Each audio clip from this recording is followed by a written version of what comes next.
The moment Elena Moore witnessed a man's execution in her school parking lot, her ordinary life died with him. But when Dominic Ravello, the ruthless crime boss who pulled the trigger, decided she was worth more alive than dead, her nightmare truly began.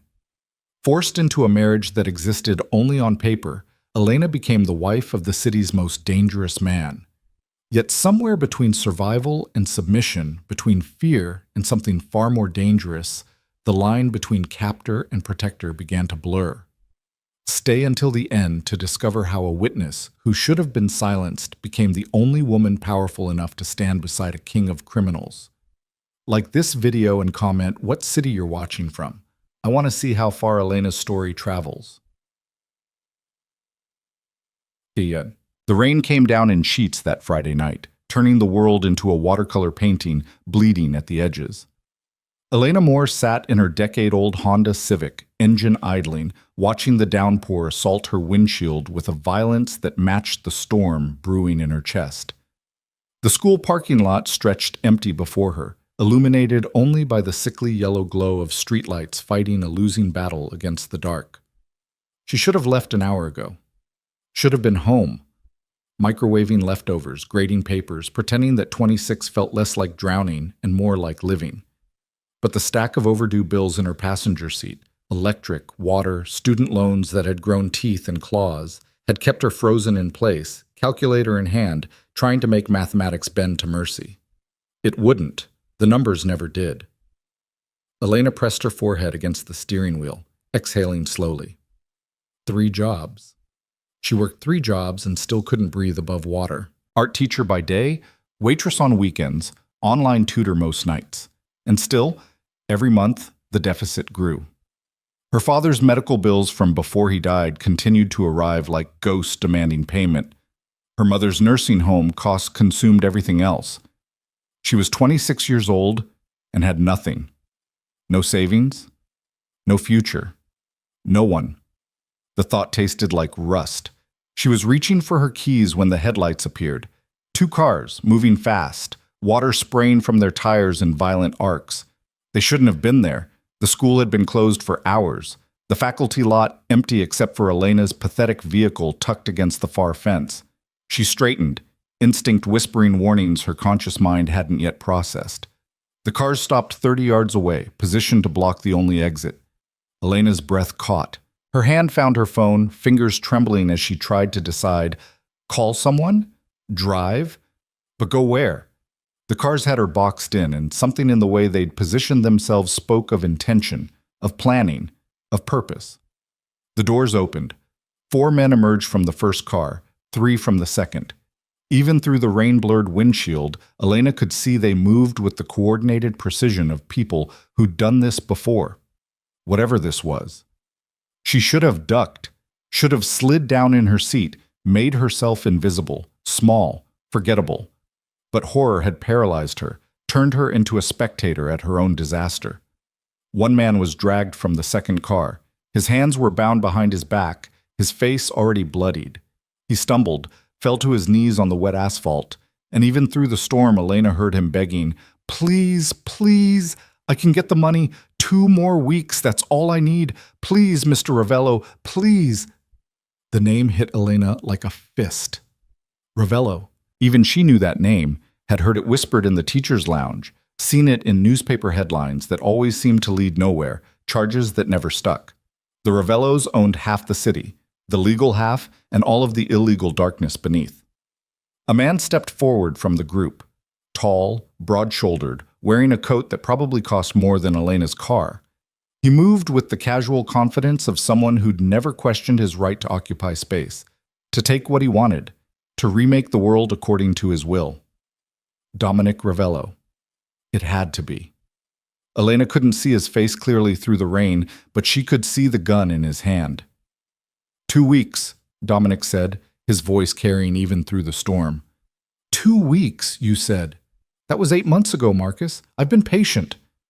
I'll get it. I swear to God, I'll get it. Don't. The single word cracked like a whip. Don't invoke God in my presence. You made a deal with the devil. Payments come due. Marcus was sobbing now, hands still bound, rain and tears mixing on his face.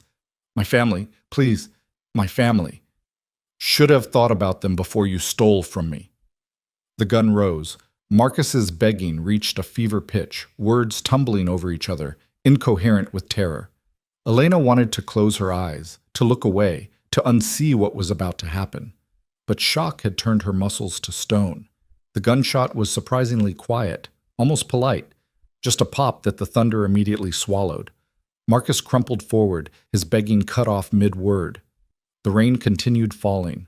The storm didn't pause. The world kept turning, indifferent to one more death in a city that collected them like coins. Elena's hand flew to her mouth, stifling the scream clawing up her throat. Her phone slipped from her other hand, clattering onto the passenger seat. The sound seemed impossibly loud. One of the men turned, pointed. "Boss, the car." Dominic Ravello's head swiveled toward her. Even through the rain and darkness, even across 30 yards of asphalt, Elena felt the weight of his gaze like a physical thing, like a hand closing around her throat. "Take care of it," he said. The words were casual, unbothered, as if he'd just ordered coffee. Two men started walking toward her car. Elena's paralysis shattered. Her hands fumbled for the keys still in the ignition, twisting, the engine roaring to life. But the exit was blocked. The only way out was through them, or... She threw the car in reverse, tires screaming as she yanked the wheel. The Honda fishtailed wildly, nearly spinning out. She corrected, overcorrected, her heart a drum in her chest beating so hard it hurt. The fence. If she could reach the fence on the far side, there was a service road beyond it, a gap where the chain link had rusted through. She'd seen maintenance workers use it. Headlights flooded her rear-view mirror. They were following. Of course they were following. Elena pressed the accelerator to the floor. The Honda's ancient engine whined in protest, but it moved, racing backward across the parking lot. Her hands were shaking so badly she could barely hold the wheel. Tears blurred her vision, or maybe that was rain, she couldn't tell anymore. The fence rushed toward her. At the last second, she cranked the wheel, spinning the car around. The tires caught, and she was moving forward now, racing toward the gap she prayed she'd remembered correctly. There, 20 feet ahead. The break in the fence, just wide enough for... Her car hit the gap at 40 miles an hour. Metal screamed as the fence caught both sides, scraping paint and tearing trim. But she was through, bouncing onto the service road, the Honda's suspension groaning. Behind her, the larger vehicles couldn't follow. Too wide. She'd bought herself seconds, maybe a minute. Elena navigated the service road by instinct and prayer, emerging onto a side street she barely recognized. Her hands were shaking so hard she could barely drive. She needed to get away, needed to get somewhere safe, somewhere public, somewhere with people and lights and her phone. She needed to call the police. Elena risked a glance at the passenger seat. Her phone sat there, screen dark. She grabbed it, nearly swerving into a parked car, and thumbed it alive. No signal. The storm must have knocked out the towers. A sob escaped her throat. She was in her old neighborhood now, the streets familiar from her childhood. But nothing was open, no lights and windows. Everyone sensible was home and dry and safe. And she was... Headlights appeared behind her. "No," Elena whispered. "No, no, no!" They'd found her. Somehow they'd found her. She took a hard right, then another, weaving through residential streets, trying to lose them. But they stayed with her, matching every turn, and her car was old, slow, dying. She couldn't outrun them forever. Ahead, she saw it. The old church at the end of Maple Street, the one that had been abandoned for years, scheduled for demolition. She and her friends had explored it as teenagers, knew every entrance, every hiding place. Elena made a desperate decision. She killed her headlights and yanked the wheel, pulling into the church's overgrown parking lot. The Honda bounced over broken asphalt and disappeared behind the building. She threw it in park, killed the engine, and ran. The rain soaked her in seconds, plastering her clothes to her skin, her dark hair to her face. She ran for the church's side entrance, the door that had been broken for a decade. Her hands found the rotted wood, pushed, and she was inside. Darkness swallowed her. The church smelled of mold and decay and forgotten prayers. Elena pressed herself against the wall, chest heaving, trying to breathe quietly, trying to think. Outside, she heard car doors slamming. They were here, Elena moved deeper into the church, navigating by memory and the occasional flash of lightning through broken windows. The sanctuary opened before her, pews still in place but rotting, the altar stripped of anything valuable. She remembered the choir loft, the small room behind it where, "She's in here." The voice came from the entrance, male, calm, like they were hunting an animal, something expected to run. Elena bit down on her hand to keep from whimpering. She found the stairs to the choir loft, climbed them on hands and knees, each creak of wood like a gunshot in the silence. Spread out. Find her. Multiple footsteps now. They were inside. They were searching. The choir loft had a storage room, barely more than a closet. Elena squeezed inside, pulling the door nearly shut, leaving just a crack to see through. Her entire body was shaking, cold and terror and the certainty that she was about to die. She'd witnessed a murder. She could identify them. There was no scenario where they let her live. The beam of a flashlight swept through the sanctuary below. Then another. They were systematic, professional. This wasn't their first time hunting someone. Clear down here. Check upstairs. Footsteps on the stairs. Getting closer. Elena pressed herself into the corner of the storage room, making herself as small as possible. She could see through the crack in the door, a wedge of the choir loft, the top of the stairs. A man appeared. Tall, muscular, wearing expensive clothes now soaked with rain. He swept his flashlight across the space, the beam cutting through darkness like a blade. The light paused on the storage room door.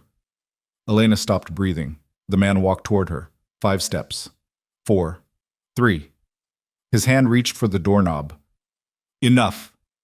The new voice came from the sanctuary below, deep, commanding. The kind of voice that didn't repeat itself. The man's hand paused. Boss? I said enough.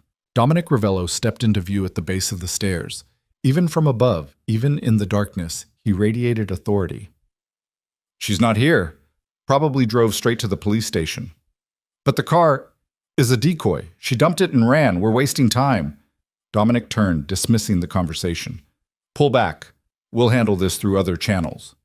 Elena watched the man hesitate, clearly wanting to argue, to finish the search. But Dominic's word was law. The man turned and descended the stairs. She heard them leave. Car doors. Engines.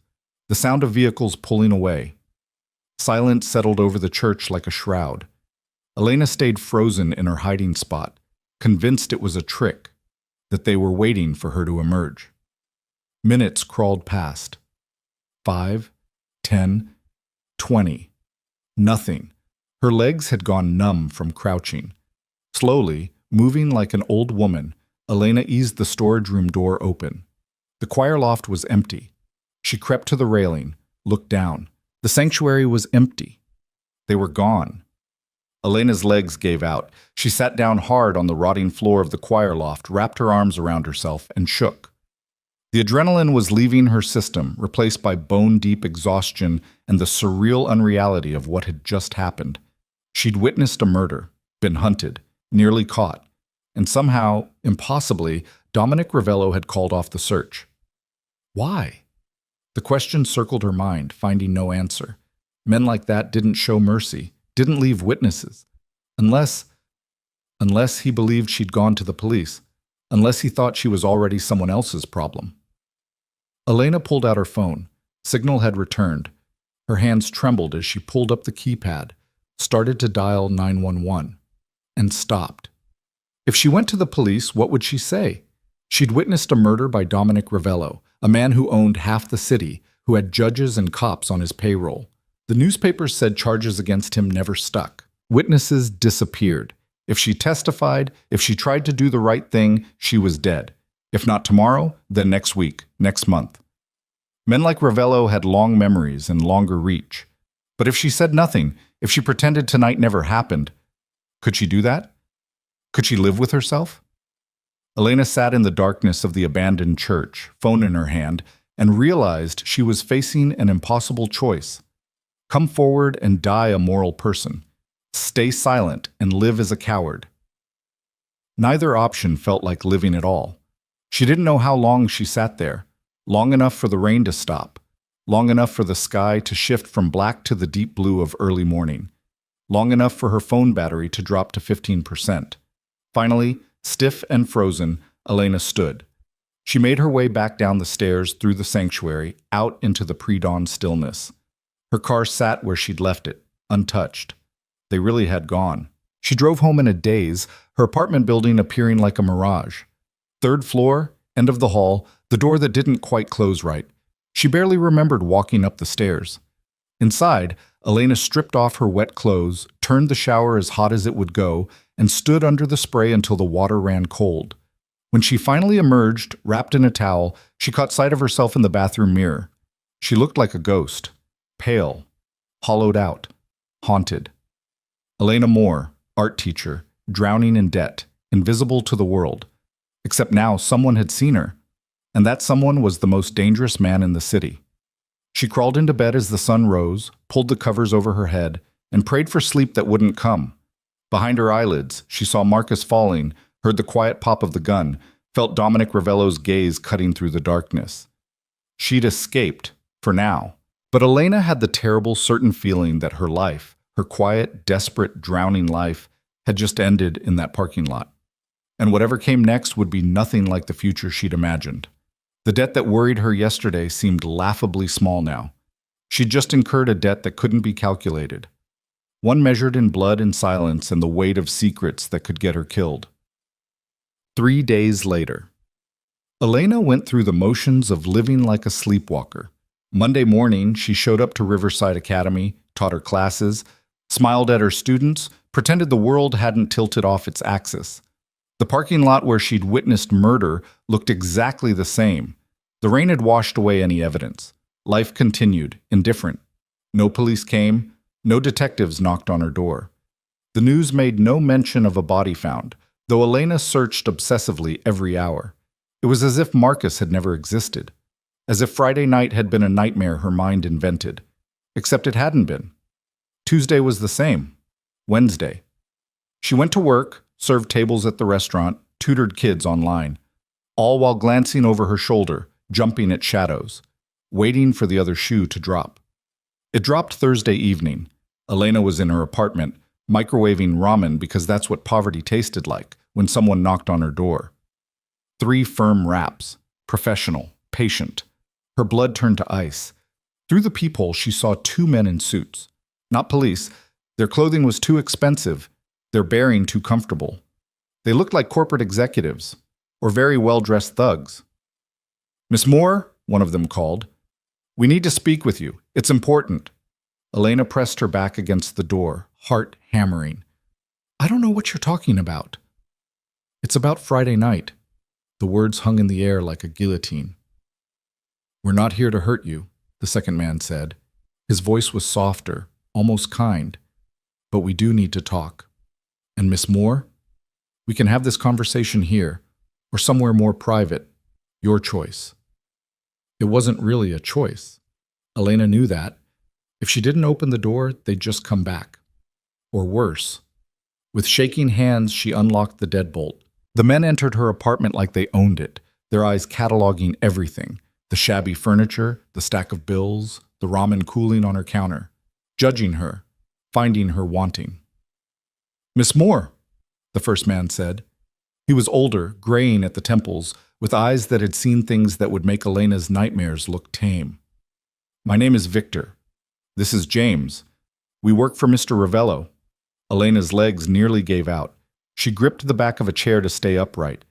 "I didn't see anything," she whispered. Victor's expression didn't change. "We both know that's not true." "I won't say anything. I promise. I'll forget it ever happened. Please, sit down, Miss Moore." It wasn't a request. Elena sat.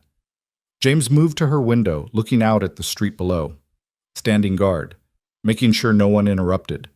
Victor took the chair across from her, settling into it like he had all the time in the world. "Friday night was unfortunate. You were in the wrong place at the wrong time, we understand that." "Then let me go, please. I won't." "The problem," Victor continued, as if she hadn't spoken, "is that you can identify Mr. Ravello. You can identify several of his associates.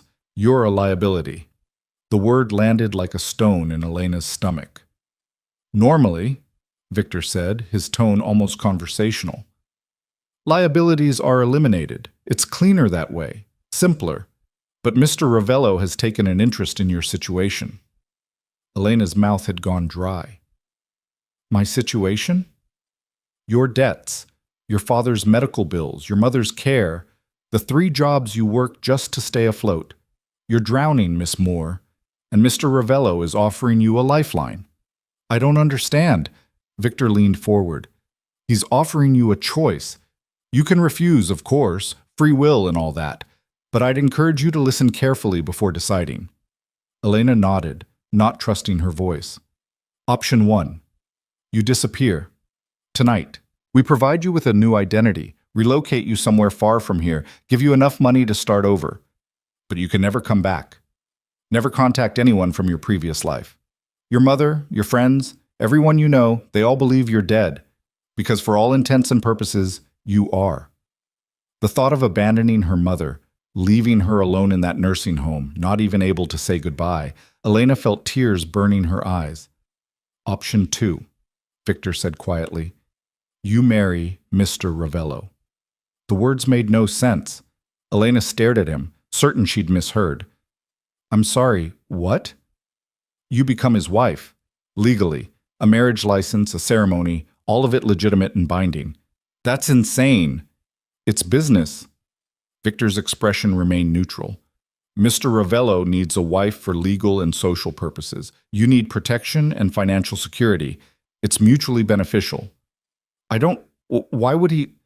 Elena couldn't form a complete sentence. The idea was so absurd, so disconnected from reality. Because a wife has spousal privilege, Victor explained patiently as if discussing a business merger. She can't be forced to testify against her husband. And Mr. Ravello's wife would be untouchable by his enemies. No one would dare harm her. You'd be the safest person in the city. This is crazy. This is your life now. Victor's voice hardened slightly. You witnessed something you shouldn't have. That can't be undone. These are your only options. Choose. And if I refuse both?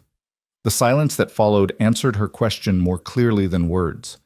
Elena looked at James by the window, at Victor watching her with those merciless eyes, and understood that she was a dead woman walking, had been since Friday night. The only question was which version of death she chose. Disappear and lose everyone she loved, or marry a stranger, a murderer, and keep the shell of her life. Some choice. I need time, she whispered. You have 30 seconds, Victor said. Mr. Ravello is a busy man. He won't wait. 30 seconds to decide the rest of her life. 30 seconds to choose between impossible options.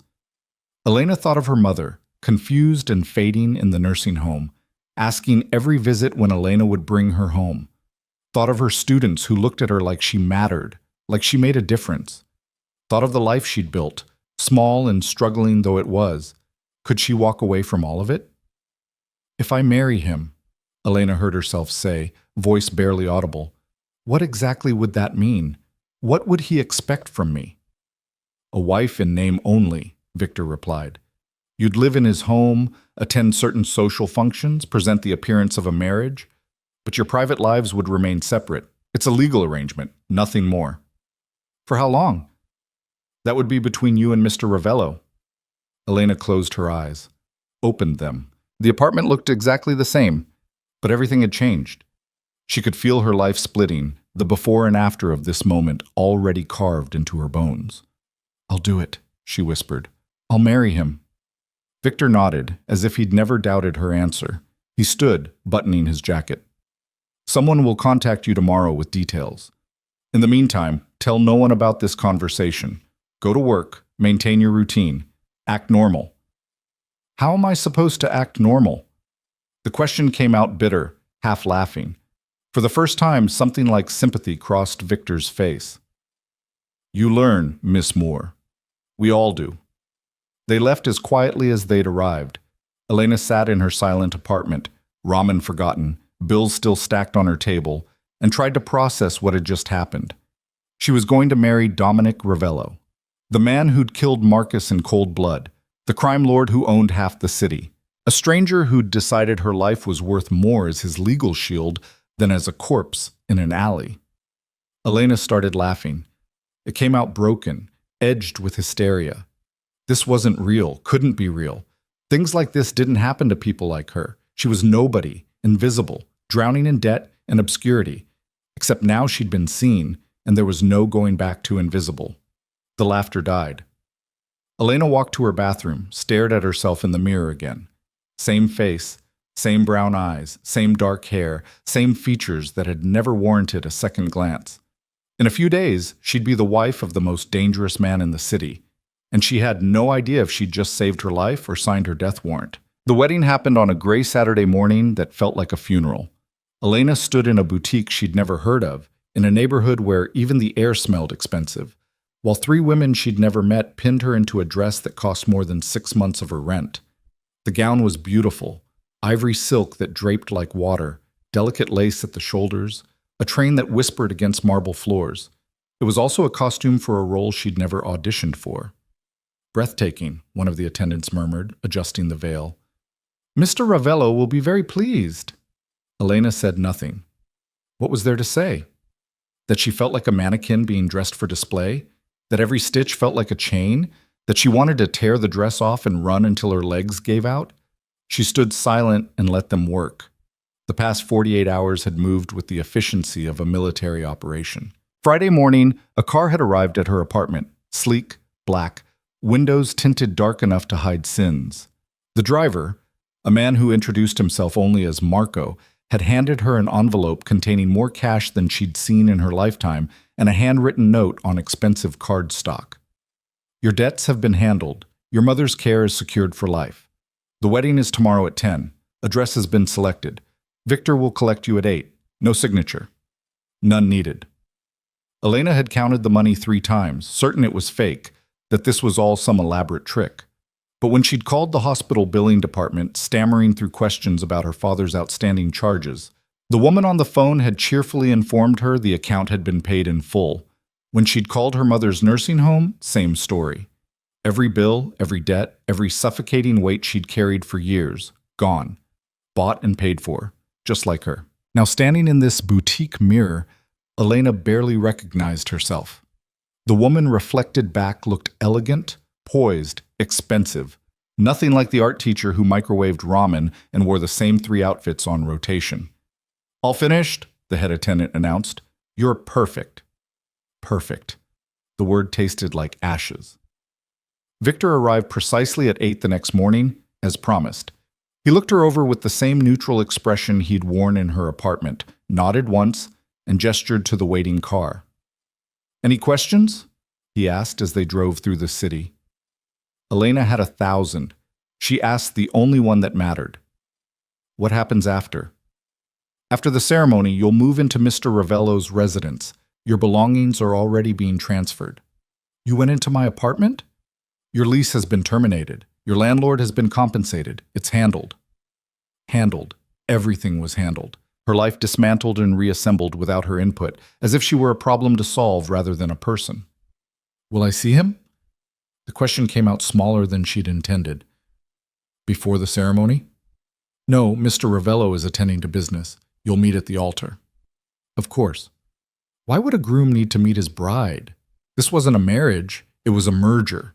The venue was a private estate on the outskirts of the city, the kind of place that didn't appear on maps, that existed in the gaps between public record and private wealth. High walls, manicured gardens, the sort of beauty that came with armed security, hidden among the roses. Victor led her through a side entrance, up marble stairs, into a room that looked like it belonged in a European palace. Floor-to-ceiling windows overlooked the gardens, antique furniture that probably cost more than Elena's childhood home, fresh flowers in crystal vases, a gilded cage. Someone will come for you when it's time, Victor said, and left her alone. Elena walked to the window, pressed her forehead against the cool glass. Outside, she could see men in dark suits positioned at strategic points around the property. Security. Or guards. Probably both. She was getting married in less than an hour to a man she'd never spoken to. A man who'd murdered someone in front of her. A man who'd bought her like property and called it protection. The door opened behind her. Elena turned, expecting Victor. Instead, a woman entered. Older, maybe 60, with silver hair pulled into an elegant knot and eyes that held the kind of wisdom that came from surviving things that should have killed you. "Elena Moore," the woman said. It wasn't a question. "I'm Catherine. I manage Mr. Ravello's household." "Nice to meet you." The polite response came automatically, absurdly. Catherine's lips curved slightly. "Is it?" She moved further into the room, her gaze assessing Elena with the same clinical efficiency Victor had shown. "I imagine this is all quite overwhelming. That's one word for it. May I speak plainly?" Elena almost laughed. "I don't think anyone's worried about my feelings at this point." "Then let me tell you what you need to know." Catherine sat in one of the antique chairs, gestured for Elena to do the same. "Dominic Ravello is many things. Dangerous, ruthless, unforgiving to his enemies. But he is not unnecessarily cruel, and he does not make promises he won't keep. He didn't promise me anything. He gave me an ultimatum. He gave you a choice. There's a difference." Catherine's voice remained calm, matter-of-fact. "You could have chosen to disappear. You chose this instead. That tells me you're practical. Good. You'll need that." Elena's hands twisted in her lap. "What exactly am I walking into? What does he expect? Publicly? You'll be his wife. You'll attend certain functions, host certain gatherings, present a united front. You'll live in his home, wear his ring, carry his name. And privately? That depends entirely on you both." Catherine's expression softened slightly. "This is a business arrangement. Dominic understands that. He won't demand what wasn't negotiated. But Elena," she leaned forward, "the world you're entering is not the one you left. The people in Dominic's life, the situations you'll encounter, they operate by different rules. You'll need to learn quickly, and you'll need to decide who you are in this new world. I don't want to be in this world at all. Perhaps not, but you are. The question is whether you'll be a victim of it or a participant in it." Before Elena could respond, a knock sounded at the door. Victor's voice came through. "It's time." Catherine stood, smoothed her skirt. "One last thing. Dominic chose to spare your life when he didn't have to. That means something. What it means is up to you to discover." Then she was gone, and Victor was there offering his arm like this was a normal wedding, like Elena was a normal bride. The walk to the ceremony felt like a dream, or a nightmare. The line had blurred. They'd set up the wedding in a private chapel on the grounds, small and intimate in a way that would have been romantic under different circumstances. Maybe 20 people in attendance, all of them strangers. All of them watching her with expressions ranging from curiosity to calculation.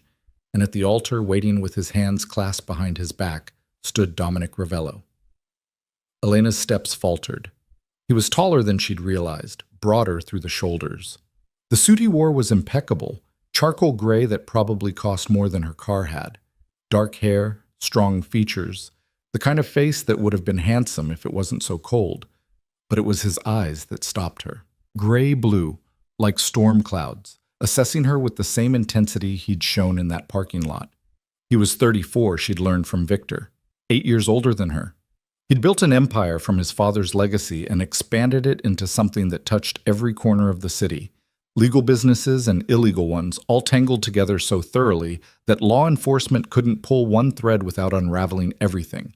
And now he was going to be her husband. Victor released her arm.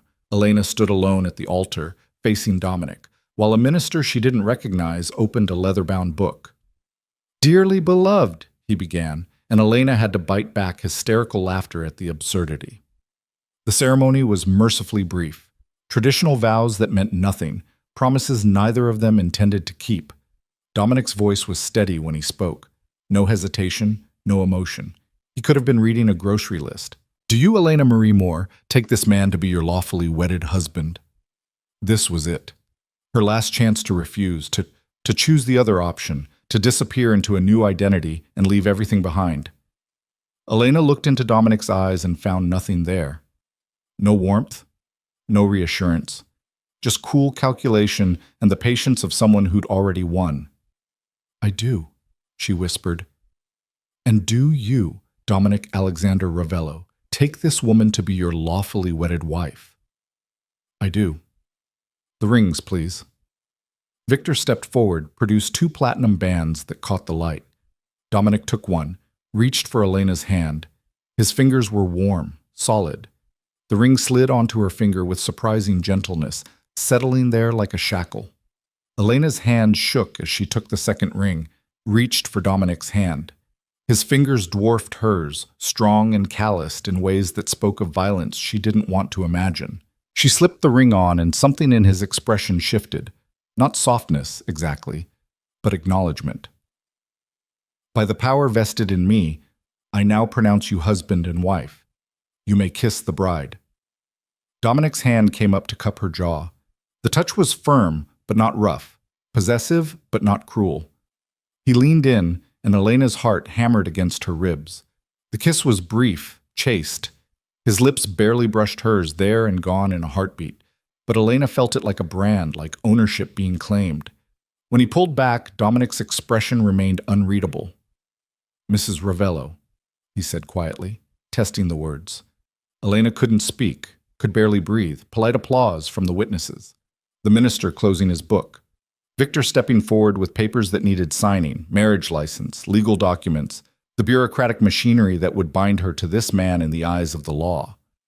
Elena signed her name in a daze, watched Dominic's signature appear next to hers, bold and confident. And just like that, it was done. She was married. The reception was held in the estate's grand ballroom, because apparently even sham weddings required proper pageantry. Elena found herself seated at a head table, Dominic to her right, while strangers toasted their union with champagne that probably cost more per bottle than her monthly salary used to be. "Eat something," Dominic said. First words he'd spoken to her since the ceremony. "You're pale." Elena looked at the plate of food in front of her. Elegant, expensive, utterly unappetizing. "I'm not hungry." "Eat anyway. You'll need your strength." The words carried an edge that made her stomach clench. She forced down a few bites of something that might have been chicken, might have been rubber. It all tasted the same. Around them, conversation flowed. Business associates offering congratulations that sounded more like negotiations. Society women air-kissing and assessing Elena like she was a curiosity at a museum. Everyone performing their roles with practiced ease. Elena was the only one drowning. "You'll get used to it," Dominic said, his voice low enough that only she could hear. "Will I?" "You don't have a choice." Elena turned to look at him properly for the first time since the ceremony. Up close, she could see the small scar above his left eyebrow, the faint shadow of stubble along his jaw, the way his eyes missed nothing. This close, he was less a concept and more a man, flesh and blood and breath, a man who'd killed someone while she watched. "Why did you call off the search?" The question escaped before she could stop it. "At the church. You told them to stop looking for me." "Why?" Dominic's expression didn't change, but something flickered in his eyes. Surprise, maybe, that she'd ask. "You want honesty?" "I think I'm owed that much." He studied her for a long moment, then reached for his wine glass. Took a slow sip, set it down with precision. "Because hunting you was inefficient. You'd already seen everything. Killing you at that point would have raised more questions than it answered, and I had the sense you were smart enough to stay quiet. So you gambled on my fear." "I gambled on your survival instinct, which appears to have been correct." His gaze moved over her face, analytical. "You chose this over disappearing. That tells me you value what you have here more than the promise of freedom somewhere else." "I chose not to abandon my mother." "Same thing." Elena's hands clenched in her lap. "You don't know anything about me. I know you're drowning in debt from medical bills you couldn't afford. I know you work 3 jobs and still can't keep your head above water. I know your father died 2 years ago, and your mother has early onset Alzheimer's. I know you're 26, you teach art at a public school where half your students are failing, and you haven't had a relationship that lasted longer than 3 months since college." Dominic's voice remained conversational, reciting facts like a grocery list. "I know you're alone, desperate, and out of options.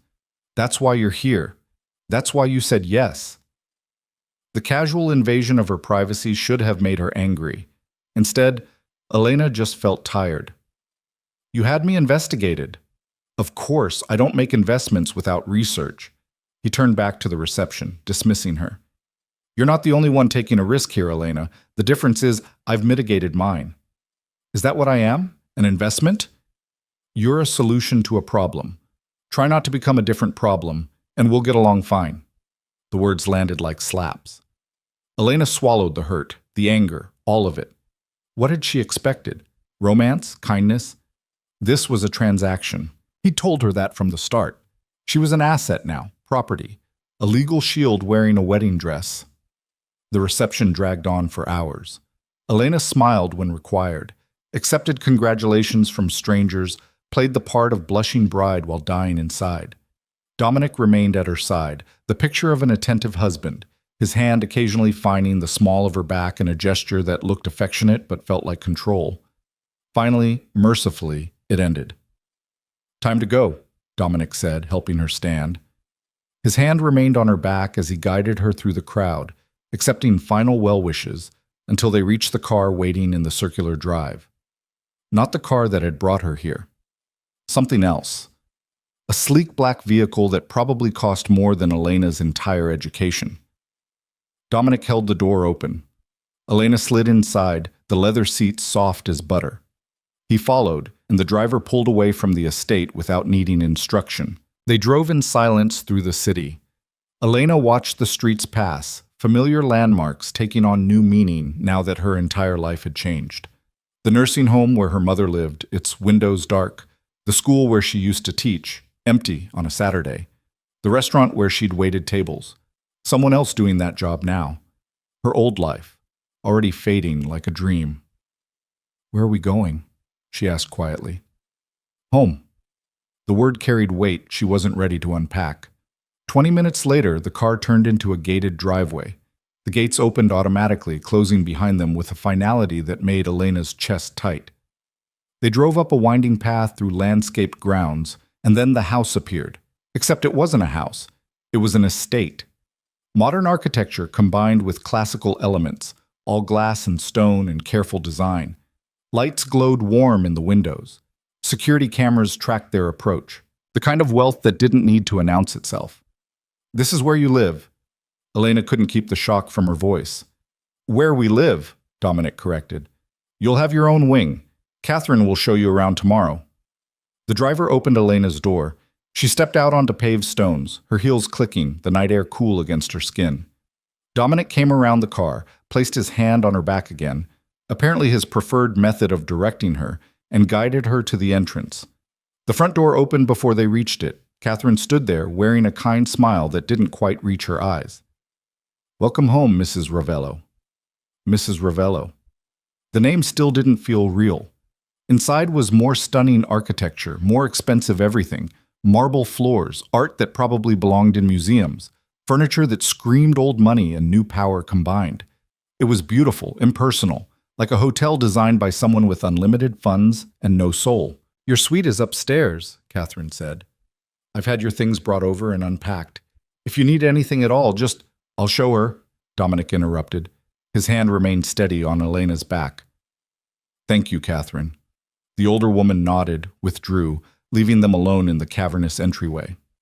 Dominic led Elena up a sweeping staircase, down a hallway lined with more art, to a set of double doors at the far end. He pushed them open, gestured for her to enter. The suite beyond was larger than her entire former apartment. Bedroom with a king-sized bed that could sleep 4. Sitting area with a fireplace. Walk-in closet already filled with clothes she'd never owned. Someone had gone shopping for her, apparently. Bathroom done in white marble and gold fixtures. A beautiful prison. "Your space," Dominic said. "You won't be disturbed here.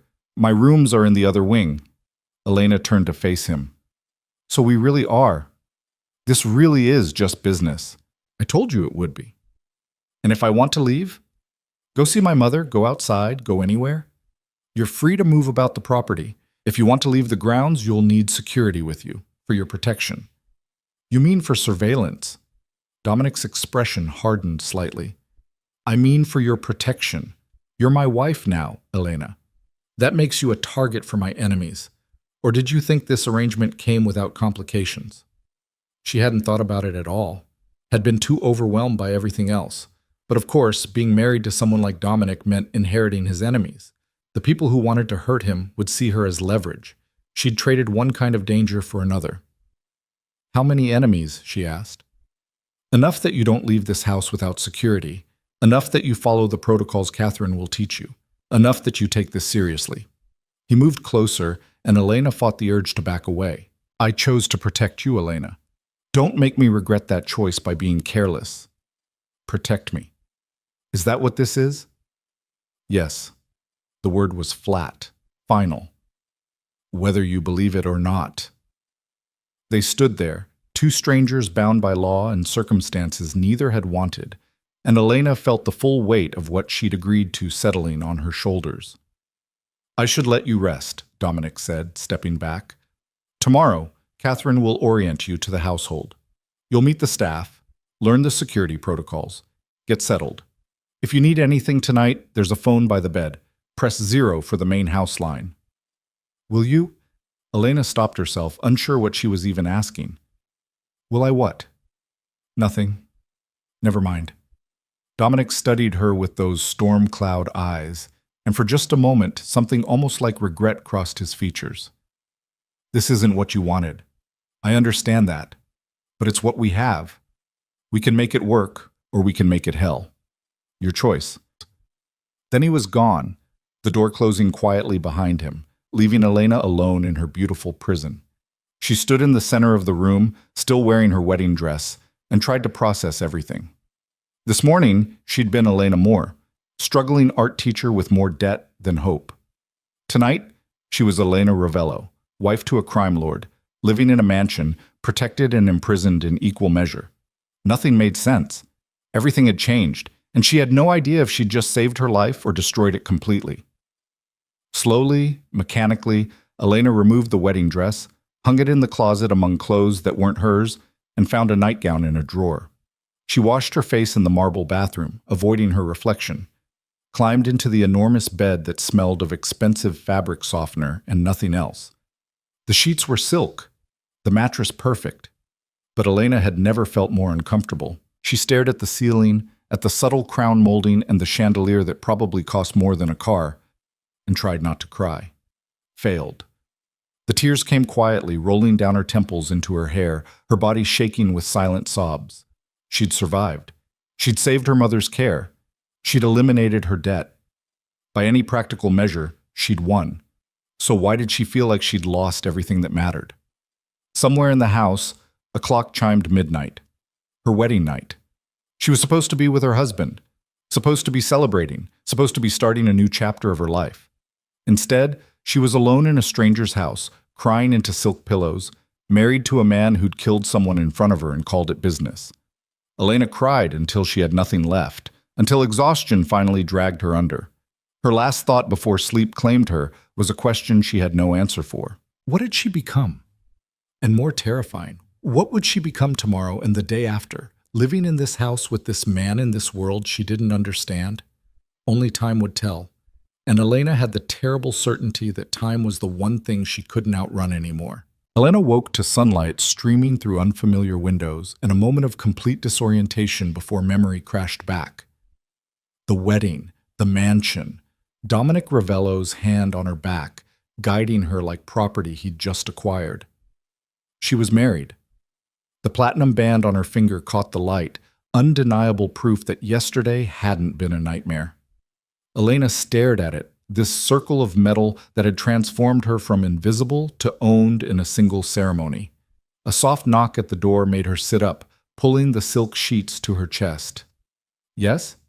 Catherine entered carrying a tray with coffee and what looked like actual breakfast, not the microwave nonsense Elena had survived on for years, but real food arranged artfully on china. "Good morning, Mrs. Ravello. I thought you might be hungry." The name still jarred. "Thank you. And please, just Elena." "As you wish." Catherine set the tray on the bedside table, then moved to the windows, adjusting the curtains to let in more light. "Mr. Ravello asked me to help you settle in today. When you're ready, I'll give you a tour of the house and go over the household protocols." Protocols. Like she was entering the military instead of a marriage. "Where is he, Dominic?" He left for the office around 6. He keeps early hours. Catherine's tone suggested this was normal, expected. He won't return until evening. Relief and something else, disappointment maybe, though Elena couldn't explain why, washed through her. So I'm just supposed to what? Wait here? You're supposed to learn how to navigate your new life. Catherine's voice gentled slightly. I know this is overwhelming, but the sooner you understand how things work, the easier it will be. Elena wanted to argue that nothing about this would ever be easy, but what was the point? She nodded, accepted the coffee Catherine poured, and tried to pretend the scrambled eggs didn't taste like ashes in her mouth. An hour later, dressed in clothes from the closet that fit perfectly, because of course Dominic's people had gotten her measurements somehow, Elena followed Catherine through the mansion. Each room was more impressive than the last. Library with floor-to-ceiling books and leather furniture. Formal dining room that could seat 20. A gym that looked like something from a luxury hotel. An indoor pool with windows overlooking the grounds. The staff knows you're off limits for conversation about Mr. Ravello's business, Catherine explained as they walked. They're loyal, well-paid, and discreet. But you should still be careful what you say around them. In this house, trust is earned, not given. How many staff are there? 8 regular household employees, plus security, which rotates. You'll recognize the security team by their earpieces and the way they position themselves. They're not here to spy on you, Elena. They're here to keep you safe.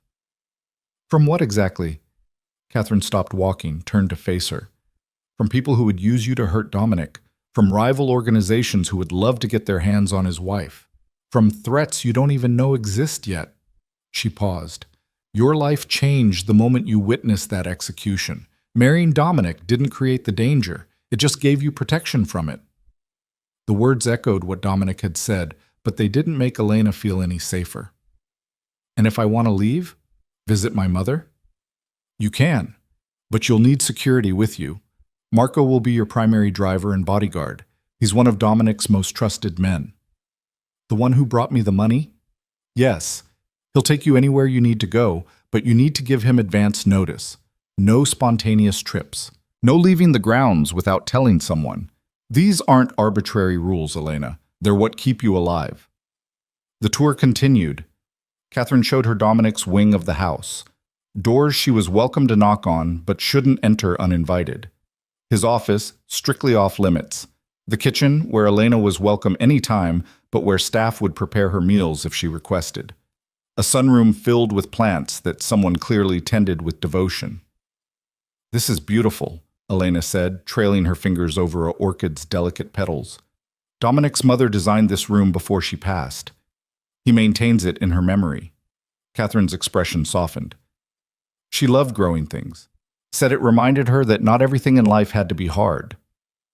The glimpse of humanity behind Dominic's cold exterior unsettled Elena more than his ruthlessness had. It was easier to hate a monster than to recognize a person. They ended the tour in what Catherine called the security office, a room filled with monitors showing every angle of the property.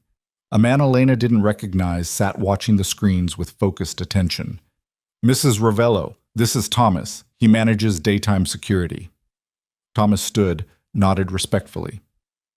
Ma'am, if you need anything, if you see anything concerning, you let me or any of the security team know immediately. What kind of concerning things? Unfamiliar vehicles near the property, people watching the house, anyone approaching you in public who seems off. We take every threat seriously, no matter how small. Elena's stomach clenched. Has there been threats already? Against me? Thomas glanced at Catherine, who gave a slight nod. Nothing specific, but word travels fast in certain circles. People know about the marriage. That makes you interesting. We're just being cautious. Cautious. Right. Because living under constant surveillance was just normal married life. The rest of the day passed in a blur of information and protocols Elena struggled to absorb. How to contact security in an emergency. Which exits were safe versus which ones triggered silent alarms. The code words to use if she was in danger but couldn't speak freely. It was like learning to live in a war zone disguised as a mansion. By evening, Elena's head throbbed and her nerves were frayed. She retreated to her suite, intent on hiding until the world made sense again. But at 7 o'clock, Catherine knocked with a message. Mr. Ravello requests your presence at dinner, 8 o'clock in the formal dining room. Requests, like she had a choice. Elena changed into one of the dresses from her new wardrobe, deep blue, elegant but not flashy, and made her way downstairs at precisely 8.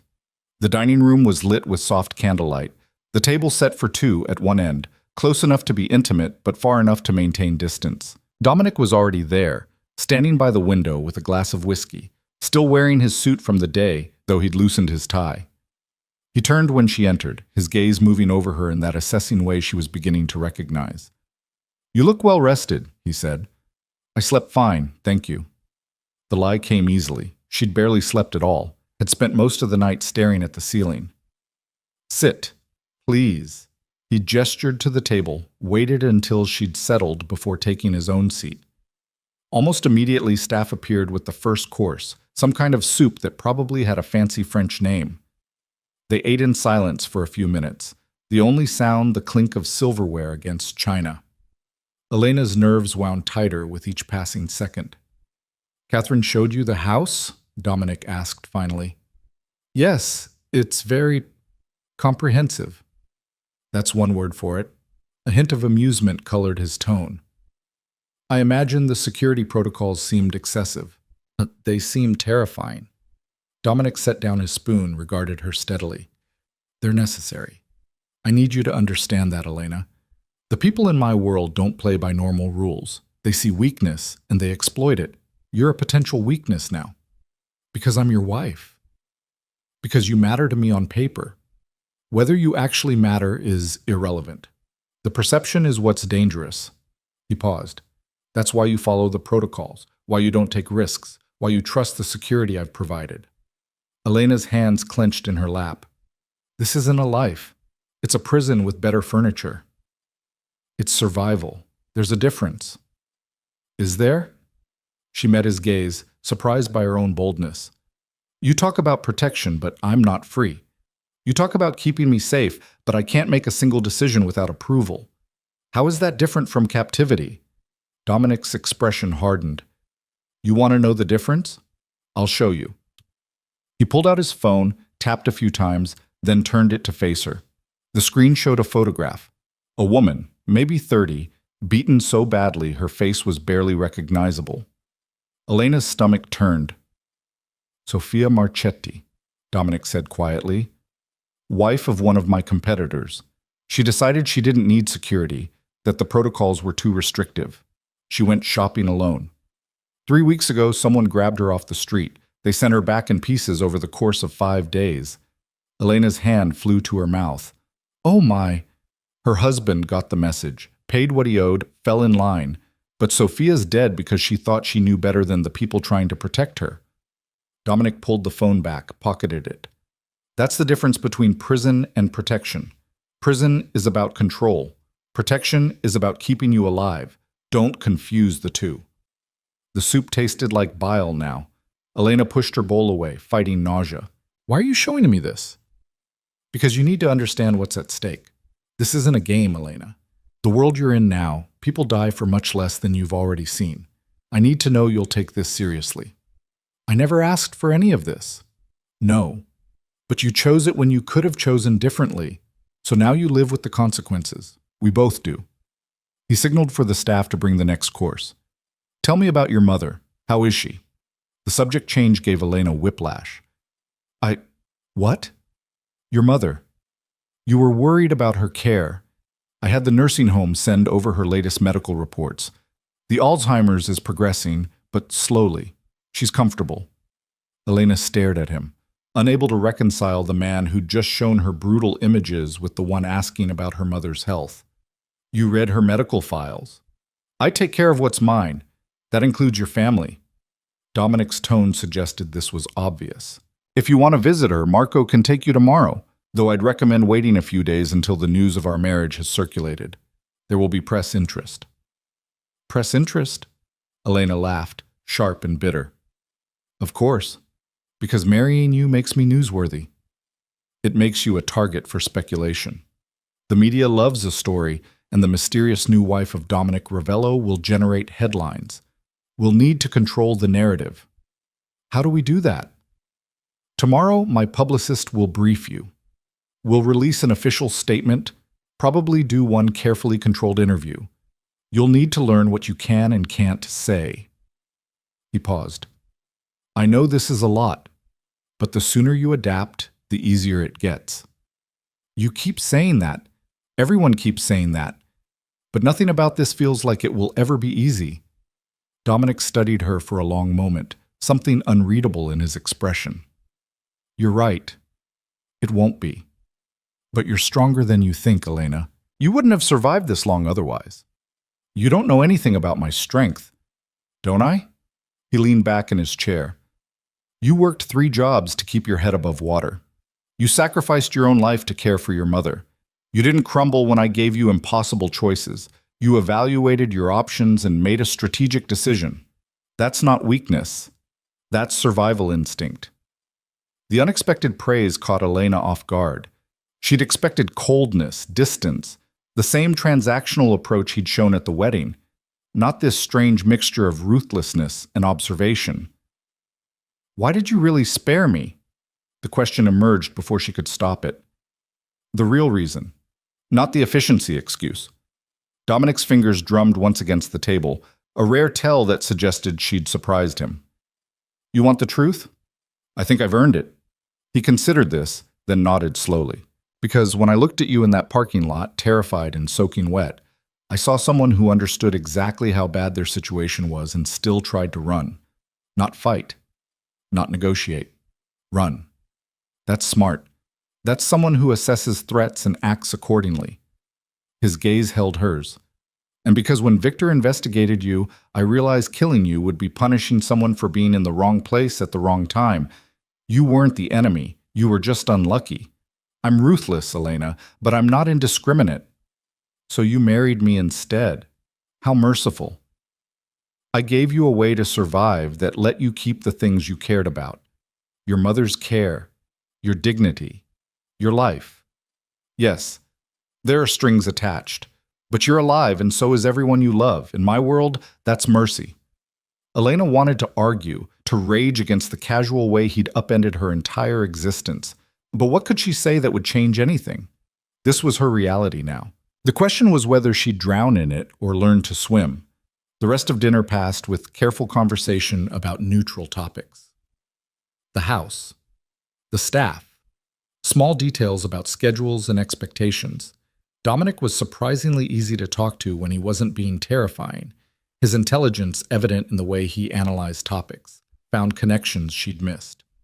By the time dessert arrived, something chocolate and decadent, Elena felt the strangest sense of normalcy, like they were just 2 people having dinner, not a crime lord and his legally acquired wife. There's something we need to discuss, Dominic said as they finished. We're expected at a charity gala next month. It will be your first public appearance as my wife. High profile, lots of scrutiny. Elena's stomach dropped. Can't I just... No. You're my wife. That comes with social obligations. This particular event is important for business relationships. You'll need to be there. Doing what, exactly? Looking beautiful, being charming, not saying anything that could be used against me. He said it matter-of-factly, like these were simple requirements. Catherine will help you prepare. It's not as daunting as it sounds. Easy for you to say. You've done this before. I have. And I'll be right beside you the entire time. Something shifted in his expression. I won't throw you into the deep end alone, Elena. Whatever else this marriage is, you're under my protection. That means something. Before she could respond, his phone buzzed. Dominic glanced at it, and his entire demeanor changed, shoulders tensing, jaw tightening, eyes going cold. I need to take this. He stood, already moving toward the door. You should get some rest. Tomorrow will be long. Then he was gone, leaving Elena alone at the table with half-eaten dessert and more questions than answers. She returned to her suite, changed into nightwear, and stood at the window looking out over the grounds. Security lights illuminated the gardens, and she could see shadows moving, the guards doing their rounds, keeping watch over their employer's newest acquisition. Elena pressed her palm against the cool glass and wondered what Dominic was dealing with that had turned him from almost human to completely cold in seconds. Wondered what kind of call came at 9 p.m. that required that level of response. Wondered if she'd ever understand the world she'd married into. A soft buzz from her phone, one of the new ones, given to her by Catherine with security features she didn't fully understand. A text from an unknown number. "Everything okay?" Catherine said to check in. Marco Elena stared at the message. Even her bodyguard was monitoring her now. But there was something oddly comforting about it too. Someone making sure she was all right, even if it was part of their job. "Fine. Just adjusting," she typed back. "Takes time. You're doing good." The unexpected kindness made her throat tight. She set the phone down, crawled into bed, and tried not to think about how strange it was to find comfort in a text from her guard while her husband conducted mysterious business elsewhere in the house. Sleep came easier that night, exhaustion finally winning over anxiety. But her dreams were troubled. Parking lots and gunshots and storm cloud eyes watching her from the darkness. She woke sometime after midnight to the sound of raised voices. Elena sat up, disoriented, trying to place the sound. It was coming from somewhere downstairs, muffled but clearly angry. Moving quietly, she crept to her door, opened it a crack. The voices were clearer now, Dominic and someone else, their argument carrying up the stairs. "Can't keep making excuses for him, Dom. He's a liability. He's family. That means something. Family got Sophia killed. Family is the reason we have problems in the first place." The other voice was male, older, frustrated. "You need to make a decision before he makes it for you." "I'm handling it." "The way you handled Marcus? Look where that got us. A witness, a forced marriage, complications we don't need." Silence. Then Dominic's voice so cold it made Elena shiver. "Careful, Uncle. That forced marriage is the reason we still have legal protection on 3 major contracts. That complication has kept us ahead of federal investigation. Show some respect." "Respect? For some girl you picked up in a parking lot? She's a civilian, Dominic. She doesn't belong in this world." "She's my wife. That's all you need to know." "Now are we done? Because I have actual problems to solve, and relitigating my marriage isn't one of them." More silence, then footsteps moving away. A door slamming. Elena quickly retreated from her door, climbed back into bed, heart pounding. She'd just heard something she wasn't supposed to hear. Learned that Dominic had family who questioned his decisions. That the marriage had business implications beyond just protection. That she was seen as an outsider, which she supposed she was. But what struck her most was the way Dominic had defended her. Not because he cared, he'd made it clear this was business. But because she was his, and in his world, that apparently meant something.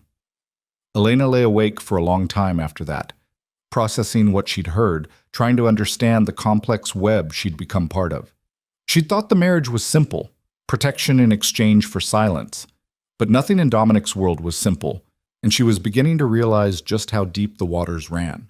Morning came too soon. Catherine appeared with breakfast and the announcement that Dominic had left early for meetings, wouldn't return until late. Elena spent the day with the publicist, a sharp woman named Adriana who coached her on exactly what to say if asked about the marriage. "You fell in love quickly. It was a private ceremony because you both value privacy. You're adjusting to married life, but very happy. Never comment on his business. If pressed, smile and redirect." Adriana rattled off instructions like a general planning battle strategy. By evening, Elena's head throbbed with information overload. She declined dinner, ordered a tray to her room, and was picking at a salad when another knock came. "Come in," she called, expecting Catherine. Dominic entered instead, still in his suit, but looking tired in a way she hadn't seen before. "May I?" Elena nodded, too surprised to speak. He sat in one of the chairs by the fireplace, ran a hand through his hair. "I owe you an apology." "For what?" "For not preparing you better. Adriana said today was rough. That's on me." He leaned back, studied her. "This would be easier if you'd grown up in this world, but you didn't, and I keep forgetting that. Your uncle doesn't think I belong here." The words escaped before Elena could stop them. Dominic's expression sharpened. "You heard that?" "Some of it. Last night. I wasn't trying to eavesdrop." My uncle is protective and old-fashioned. He'll come around. Dominic's tone suggested the matter wasn't up for debate. What else did you hear? Elena hesitated, then decided honesty was safer than half-truths. That the marriage has business benefits you didn't mention. That I'm a complication. That someone named Sofia was killed because of family. Sofia Marchetti, the woman I showed you the photo of.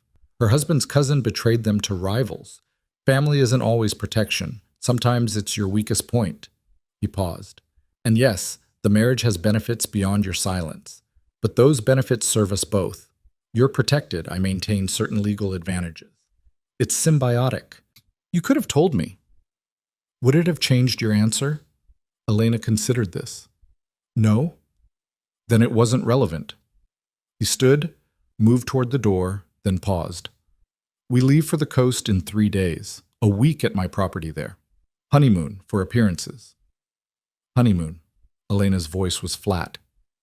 You're joking. The media expects it. Society expects it. And frankly, we could both use time away from the city to adjust to this arrangement without constant scrutiny. He met her eyes. Separate bedrooms, same as here, but we need to be seen together, need to look like a couple in love. Can you manage that? Could she? Pretend to be in love with a man who'd bought her like property? Play the role of devoted wife when this whole thing was a legal shield? Do I have a choice? She asked quietly. You always have choices, Elena. They're just not always the ones you want. He opened the door, then looked back one final time. Pack light. The coast is casual. Then he was gone again, leaving Elena alone with the knowledge that in 3 days she'd be playing honeymoon with a stranger who'd become her husband. And somewhere in the dangerous undercurrents of their arrangement, she'd have to figure out how to survive not just the threats from outside, but the ones growing from within. The slow, insidious danger of forgetting this was all pretend. The coastal property turned out to be a villa perched on cliffs overlooking the Mediterranean, all white stone and blue shutters and views that belonged in travel magazines. Elena stood on the terrace their first evening there, watching the sun sink into the sea, and felt the same cognitive dissonance that had plagued her since the wedding. This place was paradise. Her life was a cage. Both things were somehow true at once. Beautiful, isn't it? Dominic's voice came from behind her. He'd changed from his travel clothes into linen pants and a simple white shirt, sleeves rolled to his elbows. More relaxed than she'd ever seen him, though his eyes still held that constant vigilance. It's stunning, Elena admitted. How long have you owned it? 5 years. I come here when I need to think, when the city gets too loud. He moved to stand beside her at the railing, close enough that she could feel the heat radiating from his body in the cooling evening air. We have the place to ourselves except for minimal staff. Security is handled remotely. It's as private as anywhere can be. Private. The word carried implications Elena wasn't ready to examine. You said separate bedrooms. I did, and I meant it. Dominic gestured back toward the villa. Your suite is on the east side, mine's west. There's plenty of space between us. The relief should have been absolute, but Elena found herself oddly unsettled by his quick assurance, which was ridiculous. She didn't want to share a bedroom with him, didn't want any intimacy with the man who'd forced her into this marriage. The fact that a small, traitorous part of her had wondered what it would be like, that was just her mind playing tricks, trying to make sense of an impossible situation. The staff laid out dinner on the patio, Dominic continued, unless you'd prefer to eat alone? 3 days of traveling together, private jet, car service, all of it conducted with polite distance and minimal conversation. They'd mastered the art of occupying the same space while remaining essentially alone. But something about this place, the isolation and the sunset and the sound of waves below, made maintaining that distance feel forced. Dinner together is fine, Elena said. They ate at a table set for 2, candles flickering in the breeze, the food simple but perfect. Fresh fish, local vegetables, wine that probably cost more than Elena used to make in a month. Dominic was different here, she noticed. Less guarded. The hard edges that defined him in the city seemed softened by salt air and distance from his empire. Tell me something about yourself, he said, refilling her wine glass. Something that wasn't in the background check. Elena blinked at the unexpected request. Like what? Anything. I know the facts of your life, but facts aren't the same as knowing someone. He leaned back, studying her in that way that made her feel simultaneously seen and exposed. What made you want to teach art? The question caught her off guard.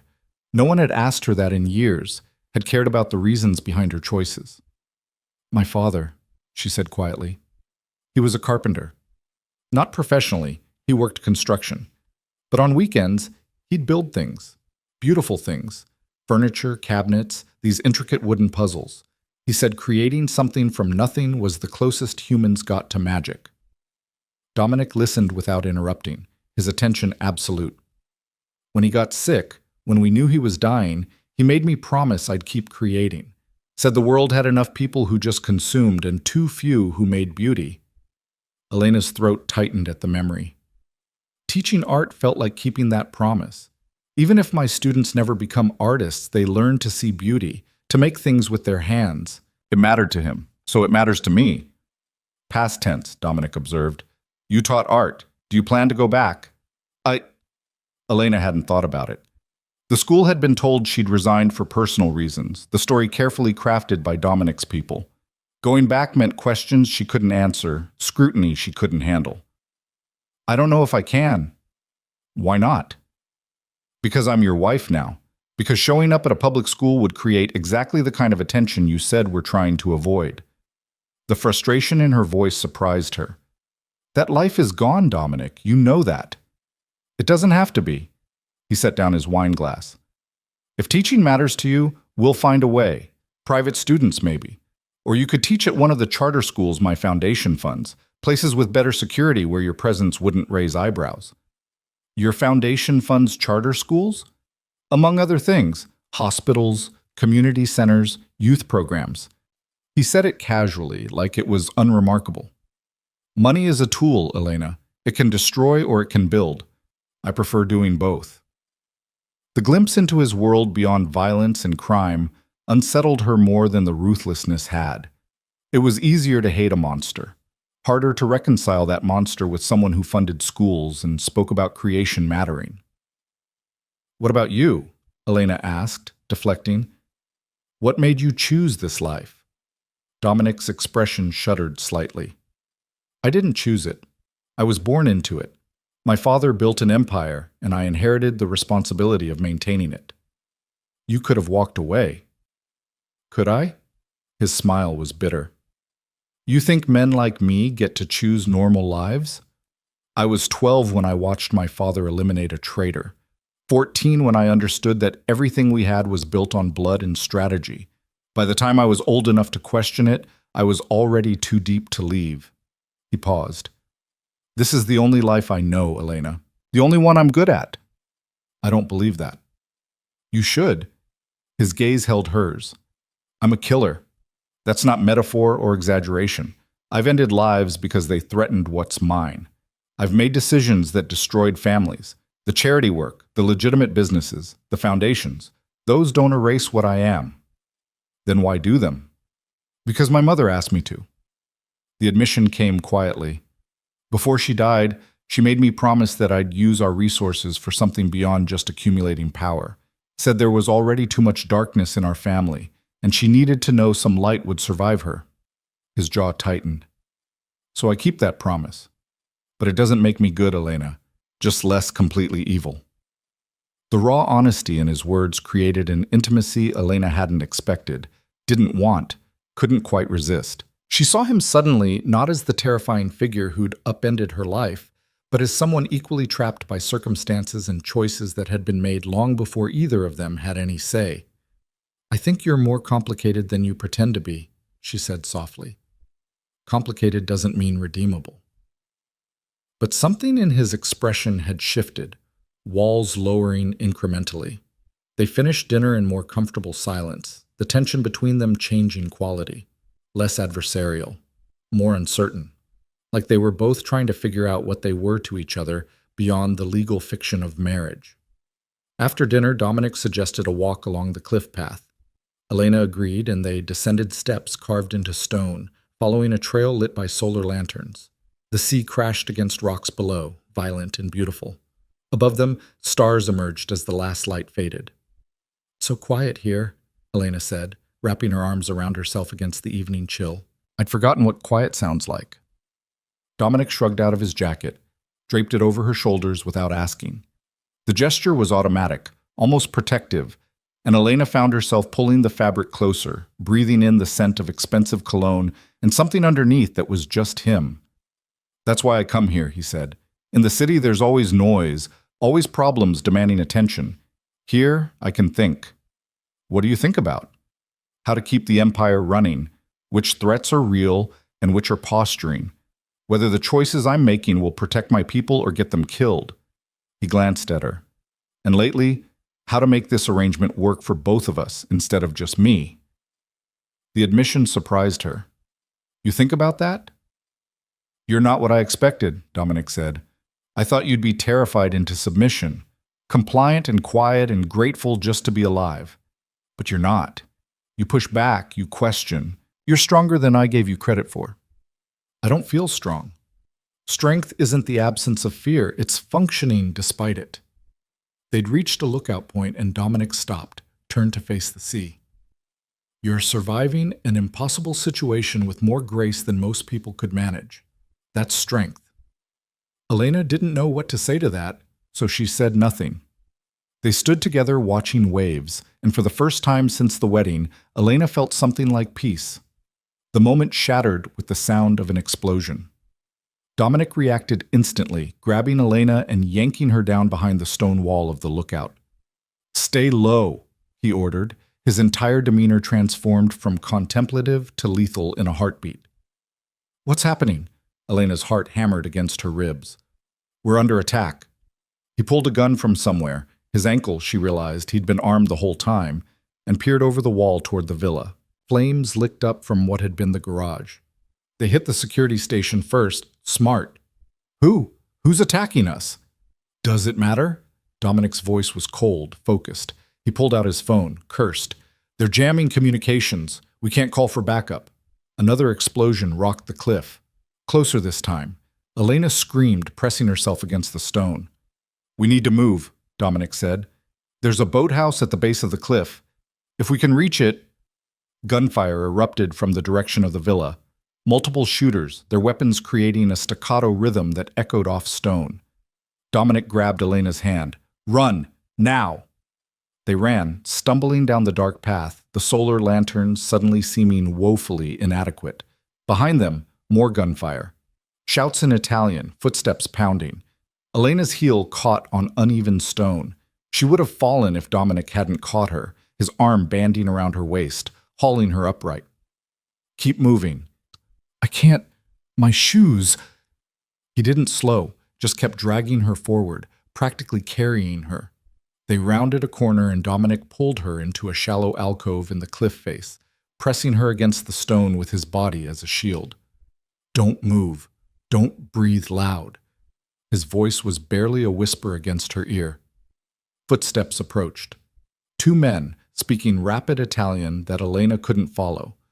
They passed within feet of the alcove, and Elena felt Dominic's entire body coil with tension, his hand tightening on the gun. The men kept going. Dominic waited 30 seconds more before pulling back slightly. "Okay, we move fast and quiet. The boathouse is 5 minutes down if we—" A figure emerged from the darkness ahead. Tall, armed, wearing tactical gear. His gun swung toward them. Dominic moved faster than Elena could track, pushing her behind him and firing in one fluid motion. The shot was thunderously loud in the enclosed space. The man dropped. "Jesus," Elena breathed, her whole body shaking. "Can you swim?" Dominic asked, already moving forward, checking the dead man's weapons. "What? Can you swim? Yes or no?" He grabbed the man's radio, listened for a moment, then smashed it against the rocks. "Yes, but then we're going in the water. Boathouse is compromised. That radio chatter was them clearing it." He holstered his gun, took Elena's hand again. "We jump from the lowest point. Current will carry us along the coast. There's a cove about a mile south, hidden beach. We can hide there until sunrise." "You want me to jump off a cliff into the ocean in the dark?" Elena's voice climbed toward hysteria. "I want you to survive the night. This is how we do that. His grip on her hand tightened. Trust me. Trust. What a word to use now, when everything was fire and bullets and fear. But what choice did she have? They ran again, this time Dominic leading them off the path, scrambling down loose rocks toward the cliff edge. Elena could hear the ocean below, crashing against rocks, and terror clawed at her throat. More shouts behind them. A bullet sparked off stone near Elena's head. She yelped, stumbled, and Dominic caught her. "When we hit the water, swim away from the cliff," he said rapidly. "Let the current take you, but stay on the surface. I'll find you. Do you understand?" "Dominic, do you understand?" His eyes bored into hers, fierce and certain and absolutely terrifying in their intensity. "Yes." "Good. Now jump." He didn't give her time to think, just wrapped an arm around her waist and launched them both off the cliff. The fall seemed to last forever. Wind rushing past, darkness absolute. Elena's scream torn from her throat and swallowed by the void. Then impact, the water hitting like concrete, driving the air from her lungs. Cold shocked through her system, salt stinging her eyes and nose. She kicked toward the surface, broke through gasping and choking. The current was strong, pulling her away from the cliff where gunfire still echoed. Where was Dominic? She couldn't see anything in the darkness. "Dominic!" Her shout was weak, pathetic against the sound of waves. Strong arms grabbed her from behind. "I've got you. Stop fighting, and let me pull you." Relief flooded through Elena so intensely it nearly made her sob. She let herself go limp, let Dominic tow her through the water. His swimming was powerful, confident, cutting through the current with purpose. Time lost meaning. Could have been 5 minutes or 50. Elena's muscles burned, cold seeped into her bones, and she'd never been more terrified in her life. But Dominic's grip never wavered, his body solid and sure, even as waves tried to tear them apart. Finally, blessedly, she felt his feet touch bottom. He hauled her upright, half carrying her through shallow water onto a small beach enclosed by towering rocks. They collapsed together on the sand, both breathing hard. Elena's teeth chattered so violently she could barely speak. Will they find us?" "Not tonight. This beach isn't accessible from land. We're safe until dawn." Dominic sat up, started stripping off his soaked shirt. "We need to get you out of those wet clothes. Hypothermia is a real risk." "I'm fine." But she wasn't. She was shaking uncontrollably, her dress plastered to her skin, every part of her ice cold. "Elena," his voice was firm, "your lips are blue. Take off the dress or I'll do it for you." The command in his tone left no room for argument. With numb, fumbling fingers, Elena managed to unzip the dress, let it fall. Dominic had already shed his shirt and pants, stood there in just his boxer briefs, completely unself-conscious. "Come here." He sat with his back against a large rock sheltered from the wind, gestured for her to sit between his legs. "What are you—" "Body heat, it's all we have." When she hesitated, his jaw tightened. "I just jumped off a cliff to save your life. You think I'm going to hurt you now? Get over here." Elena moved on instinct and exhaustion, settling against him. Immediately, his arms came around her, pulling her back against his chest. He was warmer than she expected, solid muscle and steady heartbeat, and despite everything, despite the insanity of being half naked on a beach with a man who'd killed someone tonight, Elena felt safer than she had in weeks. "What happened?" she asked, her voice small. "Who were they?"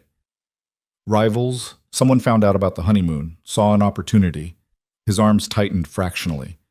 "I should have anticipated it, should have brought more security. This is my fault." "How is someone trying to kill us your fault?"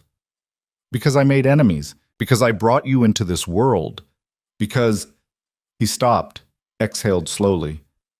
"Because you could have died tonight, Elena, and that would have been on me." The raw guilt in his voice was unexpected, genuine. Elena turned her head slightly, could see his jaw and profile, tight with self-recrimination. "But I didn't die. You saved me. I endangered you in the first place. You didn't pull that trigger in the parking lot while I was watching. That just happened. Everything after has been you trying to manage the consequences." She reached up, touched his face without thinking. "Stop taking responsibility for things you can't control." Dominic looked at her then, really looked, and Elena saw something in his eyes she couldn't quite name. Want, maybe. or recognition, the acknowledgement that somewhere between the forced marriage and jumping off cliffs, something had shifted between them. "You're shaking," he said quietly. "I'm terrified." "I know, but you jumped anyway. You trusted me." His hand came up to cover hers where it still rested against his jaw. "Thank you." "For what?" "For not giving up, for being stronger than I expected, for—" He seemed to struggle with the words. "For being here." Elena's breath caught. They were so close, his face inches from hers, and the night had stripped away all pretense. No more business arrangement, no more careful distance, just two people who'd survived something impossible together. "Dominic," she whispered. He kissed her. Not the polite, bloodless kiss from the wedding. This was different, urgent and claiming and absolutely real. His hand cupped the back of her head, fingers threading through her wet hair, and Elena found herself kissing him back with a desperation that had nothing to do with cold and everything to do with need. When they finally broke apart, both breathing hard, Dominic rested his forehead against hers. "That wasn't business," he said, voice rough. "No," Elena agreed. "It wasn't. I'm not sorry. Neither am I." They stayed like that, wrapped around each other as the night deepened and the adrenaline slowly faded. Elena should have felt vulnerable, should have been terrified of this new intimacy with a man who was still fundamentally dangerous. But instead, she felt seen, chosen. Like somewhere in the chaos, they'd stopped being strangers forced together and become something else entirely. "When the sun comes up," Dominic said eventually, "we'll hike along the coast to the nearest town. I'll make contact with Victor, get us extracted. The people who did this will be handled." Handled? Elena knew what that meant. More killing. Yes. No apology in the word. "They tried to kill my wife. There are consequences for that." My wife. The possessiveness in his tone should have rankled. Instead, it sent heat curling through Elena's chest. "And then what?" she asked. "Then we go home. Figure out what this is between us. Because it's not just business anymore, Elena. We both know that." She did know it, had known it since the moment he'd grabbed her hand on that cliff path, since he'd used his body to shield hers, since he'd jumped into darkness, holding on to her like she mattered more than his own safety. "I'm still angry at you," she said, "for forcing this marriage, for taking away my choices." "I know, but I think—" Elena paused, trying to find the right words. "I think maybe I'm starting to understand why you did it, and that scares me more than the guns did." Dominic's arms tightened around her. "Understanding me is dangerous. Everything about you is dangerous." "Yes." He pressed a kiss to her temple, gentle in a way that contradicted everything she knew about him. "But you're here anyway." They fell silent, holding each other as the stars wheeled overhead and waves washed the shore. Somewhere in the distance, sirens wailed, emergency services responding to the fire at the villa. But here, in their hidden cove, they were alone with truth too new and fragile to examine closely. Elena dozed eventually, exhaustion overwhelming fear. When she woke in the gray pre-dawn light, Dominic was still awake, still watching, still keeping guard. His arms hadn't loosened. "Hey," she murmured. "You should have slept." "I did." "Enough." He looked down at her, something soft in his expression that made her heart stutter. "How do you feel?" "Like I jumped off a cliff and survived." She sat up slowly, suddenly aware of how little clothing separated them. "We should probably—" "Yeah." But neither of them moved immediately. The moment stretched, charged with all the things they weren't saying. Then Dominic stood, offered her his hand.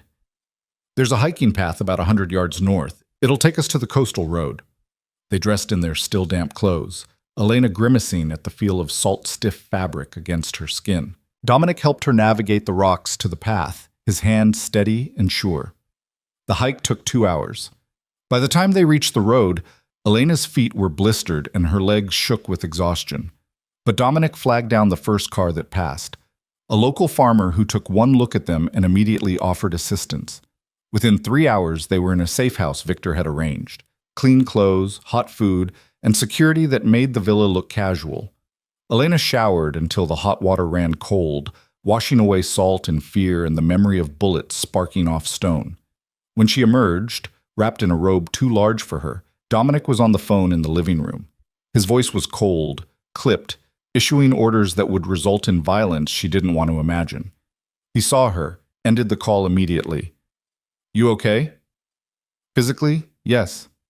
Elena sat on the sofa, pulled her knees to her chest. "Emotionally, I have no idea." Dominic crossed to her, crouched so they were eye level. "What we did last night." "Which part?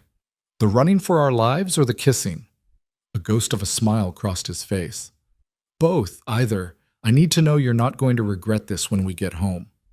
Elena considered the question seriously. Should she regret kissing her forced husband? Probably. Should she regret the way her body had responded to his touch, the way she'd felt safe despite the danger? Definitely. "I don't regret it," she said finally. "I don't know what it means, but I don't regret it." Dominic nodded slowly, something like relief crossing his features. He reached up, tucked a strand of damp hair behind her ear. "I won't force anything, Elena. What happens between us from here, that's your choice." "My choice?" She almost laughed. "That's the first time you've given me one since the parking lot." "I know. And I can't undo forcing the marriage. But I can give you this. Whatever we become, if we become anything, it's because you chose it, not because you had to." The promise hung between them, fragile and significant. Elena reached out, laced her fingers through his. "Ask me something." "What?" "You said you wanted to know me beyond the facts. Ask me something that matters." Dominic seemed to consider, then asked quietly, "What are you most afraid of?" "That I'll lose myself in this world. That I'll wake up one day and not recognize who I've become." She held his gaze. "What about you? What scares Dominic Ravello?" He was quiet for so long she thought he wouldn't answer. Then, "Caring about someone enough that losing them would destroy me. That's why I've never let anyone get close. Why this marriage was supposed to stay business." His thumb traced circles on her hand. "But you're making that difficult." "Good," Elena said, surprising herself. "You should be uncomfortable. I've been uncomfortable since the moment you decided my life for me." "Fair enough." He stood, pulled her up with him. "We fly home tomorrow. Tonight we rest and recover. Separate rooms like always." But when he started to leave, Elena tightened her grip on his hand. "Stay, please. Just until I fall asleep. I don't want to be alone." The vulnerability in admitting that cost her, but Dominic's expression gentled. "Okay, come on." He led her to the bedroom, pulled back the covers. Elena climbed in, and Dominic settled on top of the blankets beside her, fully clothed. His arm came around her shoulders, and she curled against him, listening to his heartbeat, steady and strong. "Thank you," she whispered, "for saving me, for all of it." "Always," Dominic murmured against her hair. "That's what this means now, Elena. I protect what's mine, and you're mine." The possessiveness should have bothered her. Instead, Elena felt something dangerous blooming in her chest, something that felt suspiciously like the beginning of feelings she had no business developing for a man who'd forced her into marriage. But as she drifted off to sleep in his arms, safe despite everything, Elena couldn't quite bring herself to care about should and shouldn't anymore. Sometimes survival meant adapting, and maybe, just maybe, adapting to Dominic Ravello wasn't the worst fate she could have chosen. They returned to the city 3 days later, and Elena could feel the difference in Dominic immediately. The man who'd held her through the night at the safe house had been replaced by something harder, colder, more focused. He spent the flight on encrypted calls, his voice clipped and merciless as he coordinated responses to the attack. By the time they landed, his eyes held the kind of ice that reminded Elena exactly who she'd married. The mansion felt different too. Security had tripled. Armed guards patrolled the grounds openly now, no more pretense of discretion. Catherine greeted them at the door with concern etched into her features, but Dominic waved off her questions with a terse, "We're fine. Get Elena settled. I have work to do." Then he was gone, disappearing into his office with Victor and 3 other men Elena didn't recognize, the door closing with the finality of a vault ceiling. Elena stood in the foyer, still wearing borrowed clothes from the safe house, and felt the careful connection they'd built on that beach crumbling. Whatever intimacy had sparked between them was being smothered by the reality of his world, by the violence that demanded his attention, by the empire that had first claim on who he was. "Come," Catherine said gently. "Let's get you into something comfortable. You must be exhausted." Elena let herself be led upstairs, let Catherine fuss over her like a mother hen, but her mind stayed on that closed office door and what it represented. The separation between Dominic's world and the small space he'd carved out for her. The reminder that she was protected, yes, but still fundamentally outside the machinery that ran his life. That night, she ate dinner alone. The next morning, Dominic was gone before she woke. The pattern continued for 3 days. Him vanishing into his empire, her rattling around the mansion like a ghost, the distance between them growing wider with each passing hour. On the 4th day, Elena had had enough. She found Victor in the security office, reviewing footage from the coastal attack. He looked up when she entered, surprise flickering across his usually neutral expression. "Mrs. Ravello, is there something you need?" "I need to see my husband," Elena kept her voice steady. "Where is he?" "Mr. Ravello is in meetings. He'll be back this evening." "That's what you said yesterday. And the day before." She crossed her arms. "I'm not asking for permission, Victor. I'm telling you I need to see him. Now." Victor studied her for a long moment, then reached for his phone. A brief, quiet conversation Elena couldn't quite hear. He hung up, nodded. "He'll see you in his office. But Mrs. Ravello, he's in the middle of something delicate. Please be brief." But Elena made her way to the West Wing, to the office she'd been told was off limits. She knocked once, then entered without waiting for permission. Dominic sat behind a massive desk, papers spread before him, his phone to his ear. He looked up when she entered, something flashing in his eyes. Surprise, maybe annoyance, definitely awareness. He held up one finger, finished his call, then set the phone down with careful precision. "Elena, is something wrong?" "You tell me." She closed the door behind her. "You've been avoiding me for 3 days." "I've been working. There's a difference." "Is there? Because from where I'm standing, it looks like you're running away from what happened on the coast." Dominic's jaw tightened. "I'm handling the people who tried to kill us. That takes priority." "Over talking to me?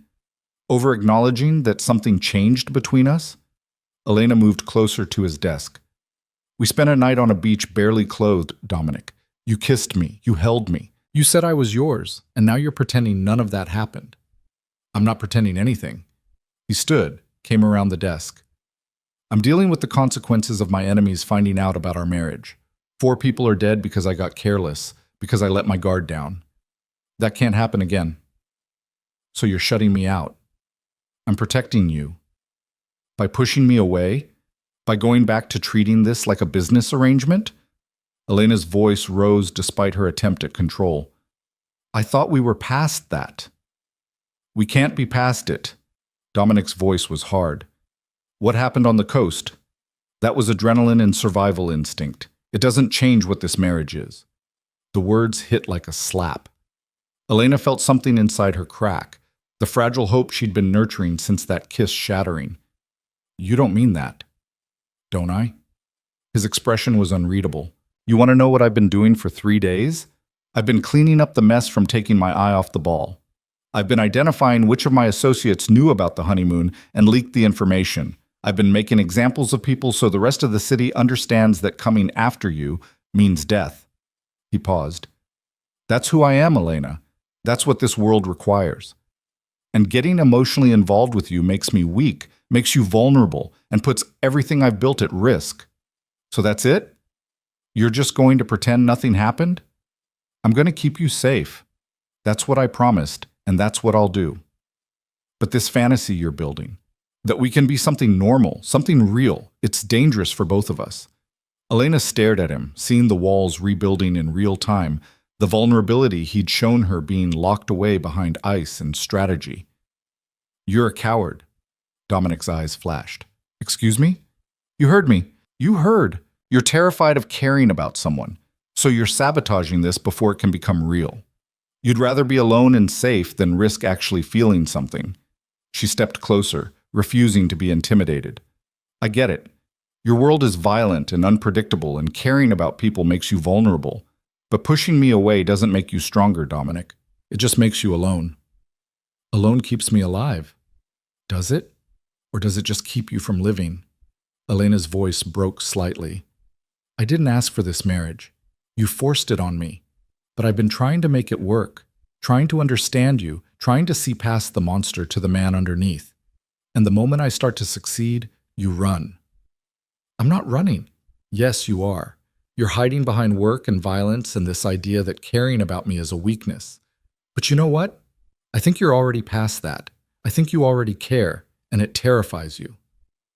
Dominic moved so fast, Elena didn't have time to react. One moment he was across the desk, the next he had her pressed against the wall, his hands bracketing her head, his body close enough that she could feel the heat radiating from him. You want to know what terrifies me? His voice was low, dangerous.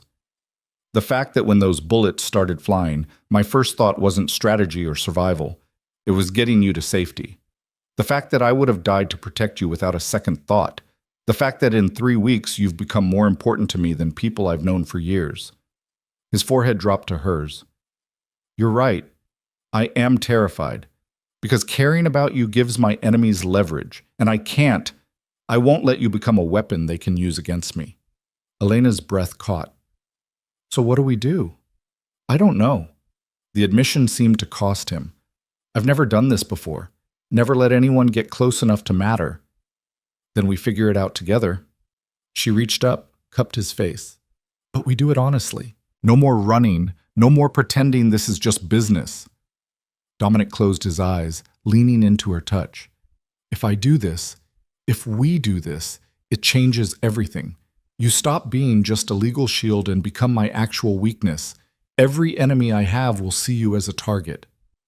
They already do. The attack proved that. It gets worse from here. You understand that? Being my wife in name was one thing. Being someone I actually care about? That's exponentially more dangerous. I jumped off a cliff with you, Dominic. I think I can handle dangerous. A sound that might have been a laugh escaped him. You're insane. Probably. I married you, didn't I? This time the laugh was real, though edged with darkness. Dominic pulled back enough to look at her properly. If we do this, there are rules. You follow security protocols without question. You trust me when I say something's a threat. You don't take unnecessary risks. And you stop shutting me out. You talk to me instead of disappearing into your office for days. You let me in. Elena held his gaze. Real partnership, Dominic. Not you making all the decisions and me following orders. He considered this, warring emotions playing across his face. Finally, he nodded. Deal. But Elena, this world I'm bringing you into, it's not going to get easier. It's going to get harder, darker. Are you sure you're ready for that? Was she? Elena thought about the woman she'd been a month ago, invisible, drowning, desperate. That woman would have been horrified by what she was agreeing to, but that woman was gone, replaced by someone who'd witnessed murder and survived assassins and started to understand that morality wasn't as simple as she'd once believed. I'm ready, she said. Or I will be. With you. Dominic kissed her then, and it was different from the beach, less desperate, more deliberate. A claim and a promise and an acknowledgement of everything they were becoming. When he finally pulled back, his eyes held something Elena had never seen before. Warmth. Real, genuine warmth. Come with me, he said, taking her hand. There's something you need to see. He led her through the mansion to a wing she hadn't explored, unlocking a door that opened onto stairs descending into darkness. Elena hesitated. It's okay, Dominic said quietly. I'm showing you everything. No more secrets. They descended into what turned out to be a secure basement, not a dungeon or torture chamber like her imagination had conjured, but a command center. Monitors showing various properties and businesses, filing cabinets with records, a conference table where strategy clearly got planned. This is where I run everything, Dominic explained. The legitimate businesses and the less legitimate ones. Victor and I meet here daily. This is the heart of the empire. Why are you showing me this? Because you're right. If we're going to be actual partners, you need to understand what you're part of. He pulled out a chair at the conference table, gestured for her to sit. My father built this empire on 3 principles: loyalty, strategy, and controlled violence. He taught me that power comes from being willing to do what others won't, that mercy is weakness and sentiment gets you killed. But you don't believe that? Not entirely. No. My mother taught me differently. She said power without purpose is just destruction. That legacy matters more than empire. Dominic sat across from her. When she died, I made a choice.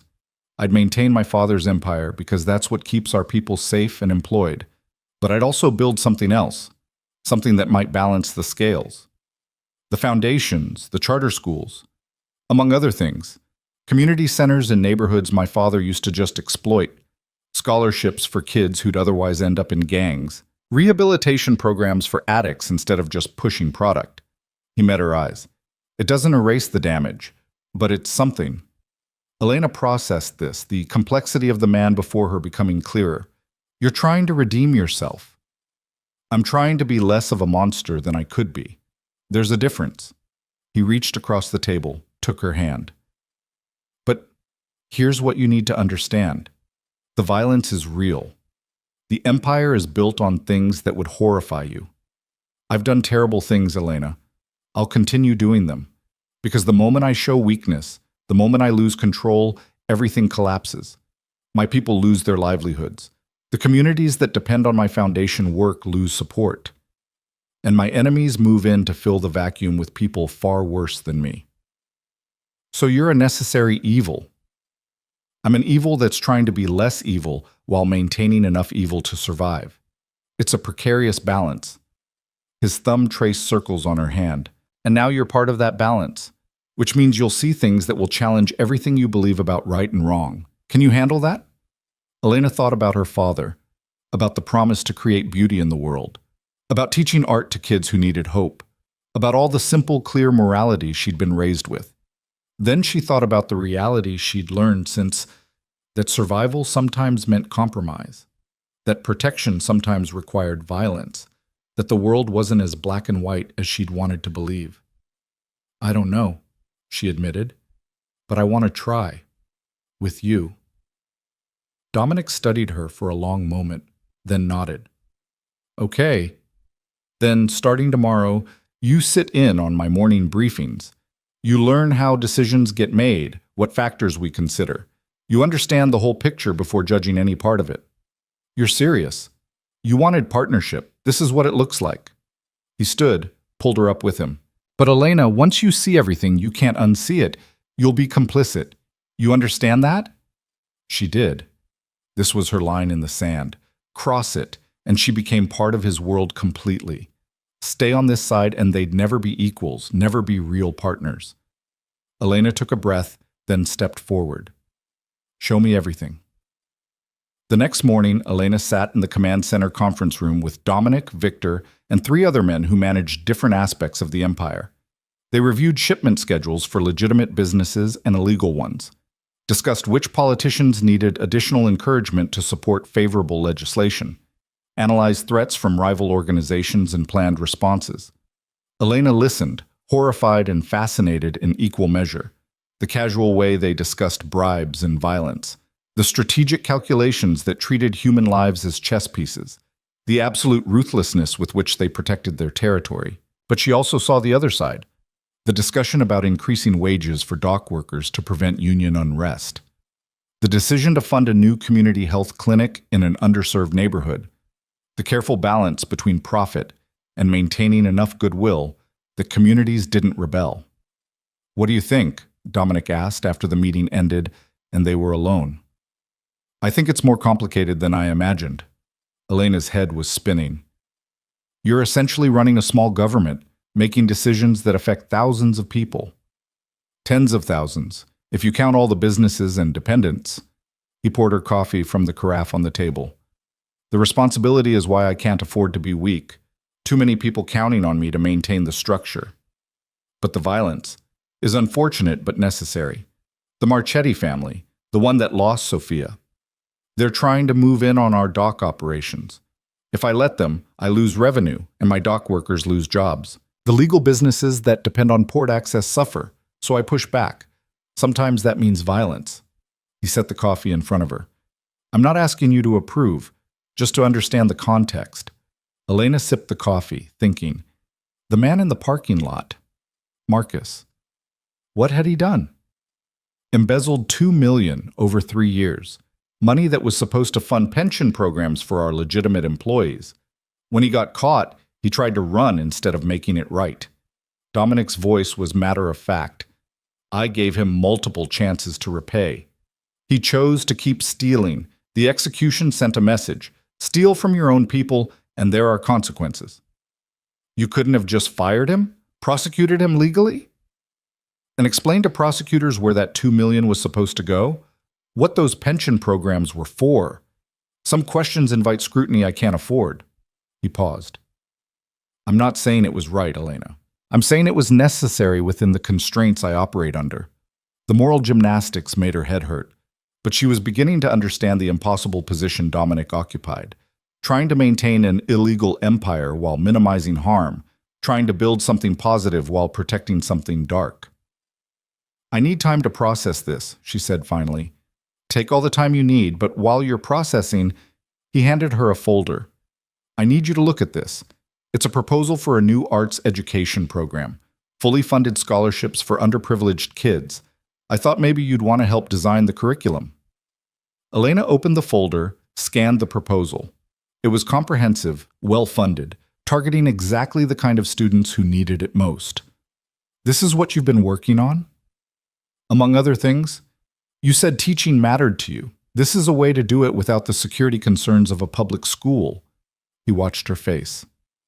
If you want it, no pressure. The gift, because that's what it was, an offering designed specifically for her, made Elena's throat tight. I want it. Thank you. Don't thank me yet. You'll be working with Catherine to implement it. She's terrifying when it comes to project management. Elena laughed despite herself, and something in Dominic's expression softened. This, she realized, was what partnership looked like in his world. Brutal honesty about the darkness, combined with efforts to build light, acknowledging the violence while trying to create beauty anyway. She could work with that. The next few weeks fell into a rhythm. Mornings in the command center, learning the business. Afternoons working on the arts program with Catherine. Evenings with Dominic, talking about everything and nothing, building the foundation of something that felt increasingly real. The physical intimacy grew gradually. A hand held across the dinner table. Kisses goodnight that lingered longer each time. The night Elena finally crossed the hallway from her wing to his, standing at his door at midnight, uncertain and wanting. Dominic had opened the door in sleeping pants, bare-chested, and for a moment they just looked at each other. I don't want to sleep alone anymore, Elena had said quietly. He'd pulled her inside, kissed her with a hunger that had been building for weeks, and they'd finally stopped pretending distance was sustainable. The night that followed had been revelation, gentle and intense, Dominic worshipping her body like she was precious, Elena discovering that vulnerability with him felt like strength rather than weakness. Afterward, lying tangled in his sheets, Elena had traced the scars on his chest. Tell me about these. Reminders, Dominic had said, of times I wasn't fast enough or careful enough, of why I can't afford to be weak. You're not weak. Elena had kissed each scar. You're human. There's a difference. That had been 6 weeks after the wedding. By 8 weeks, Elena couldn't remember what her life had been like before. The fear had transformed into something else. Not love, not yet, but the foundation of it. Trust built on honesty. Partnership built on mutual respect. Desire built on genuine connection. The transformation wasn't without challenges. Elena struggled with the moral compromises, with knowing that the money funding her arts program came partly from illegal sources. She fought with Dominic about his methods, about whether violence was truly necessary. He pushed back, defending decisions she couldn't quite accept. But they kept talking, kept trying, kept building something neither had expected. 3 months after the wedding, Elena got the call that her mother had taken a turn. She'd been visiting regularly, the security now feeling routine rather than oppressive. But this was different. The nursing home director's voice, grave, suggesting Elena should come soon. Dominic found her packing with shaking hands. What's wrong? My mother, they think it's the end. Elena's voice cracked. I need to go. I'll drive you. Not a question, a statement. They made it to the nursing home in 20 minutes, Marco following in a second car for security. Elena's mother looked small in the hospital bed they'd brought into her room, her breathing labored, her eyes unfocused. Mom. Elena took her hand. I'm here. It's Elena. For a moment, nothing. Then her mother's eyes focused and clarity returned. Brief, precious clarity. My baby girl, you came. Of course I came. Tears streamed down Elena's face. Her mother's gaze moved to Dominic, standing respectfully back. Who's this? This is Dominic, my husband. Husband. A smile, faint but real. You got married and didn't tell me? It was quick, private. I'm sorry. Don't be sorry, be happy. Her mother's hand squeezed weakly. Are you happy, Elena? The question hung in the air. Elena looked back at Dominic, at the man who'd forced her into marriage and then somehow become her partner, her protector, maybe even her friend, at the complicated, impossible relationship they'd built from nothing. Yes, she said, surprised to realize it was true. I am. Good. Her mother's eyes drifted closed. That's all I wanted. For you to be happy. To find someone who sees you. He does, Mom. He sees me. They stayed for 6 more hours, Elena holding her mother's hand, Dominic a steady presence behind her. When the end came, it was peaceful, a gradual slowing of breath, then stillness.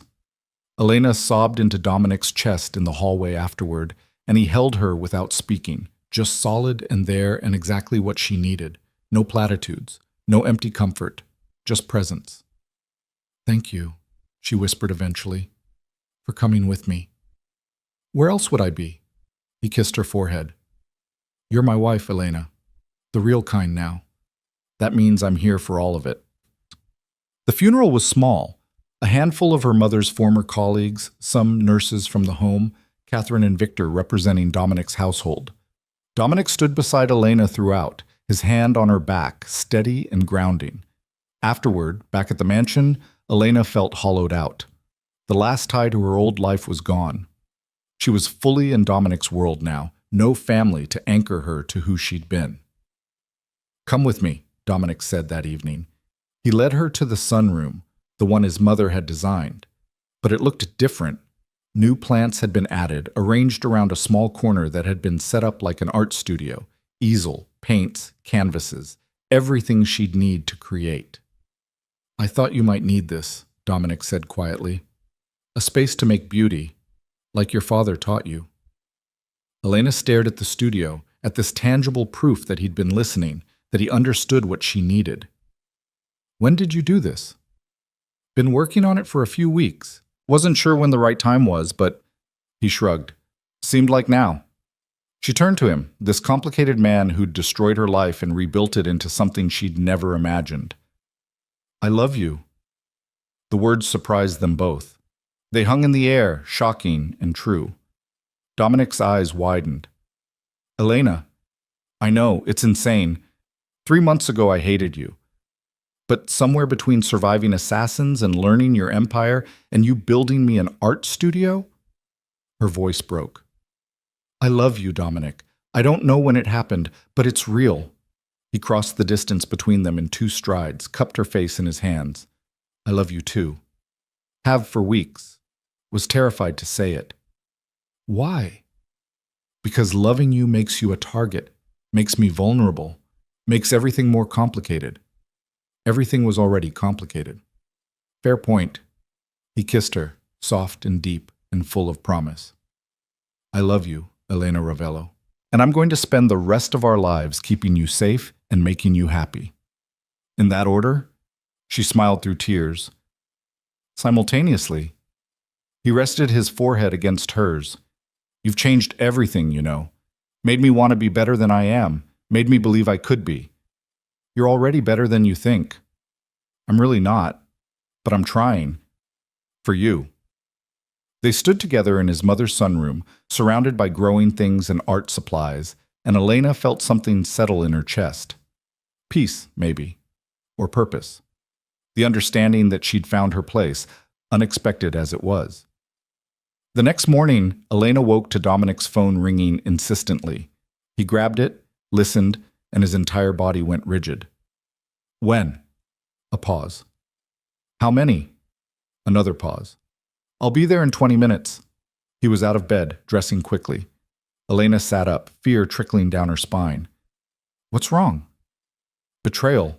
Someone inside my organization has been feeding information to the Marchettis. They're moving on 3 of our operations simultaneously. His voice was cold, focused. I need to handle this. Let me come with you. Absolutely not. This is going to get violent. Then I'll wait in the car with Marco. But Dominic, she grabbed his hand. We're partners now. You don't shut me out when things get hard. He looked at her for a long moment, then nodded curtly. Fine. But you stay in the car. If shooting starts, Marco drives you straight home. Understood? Understood.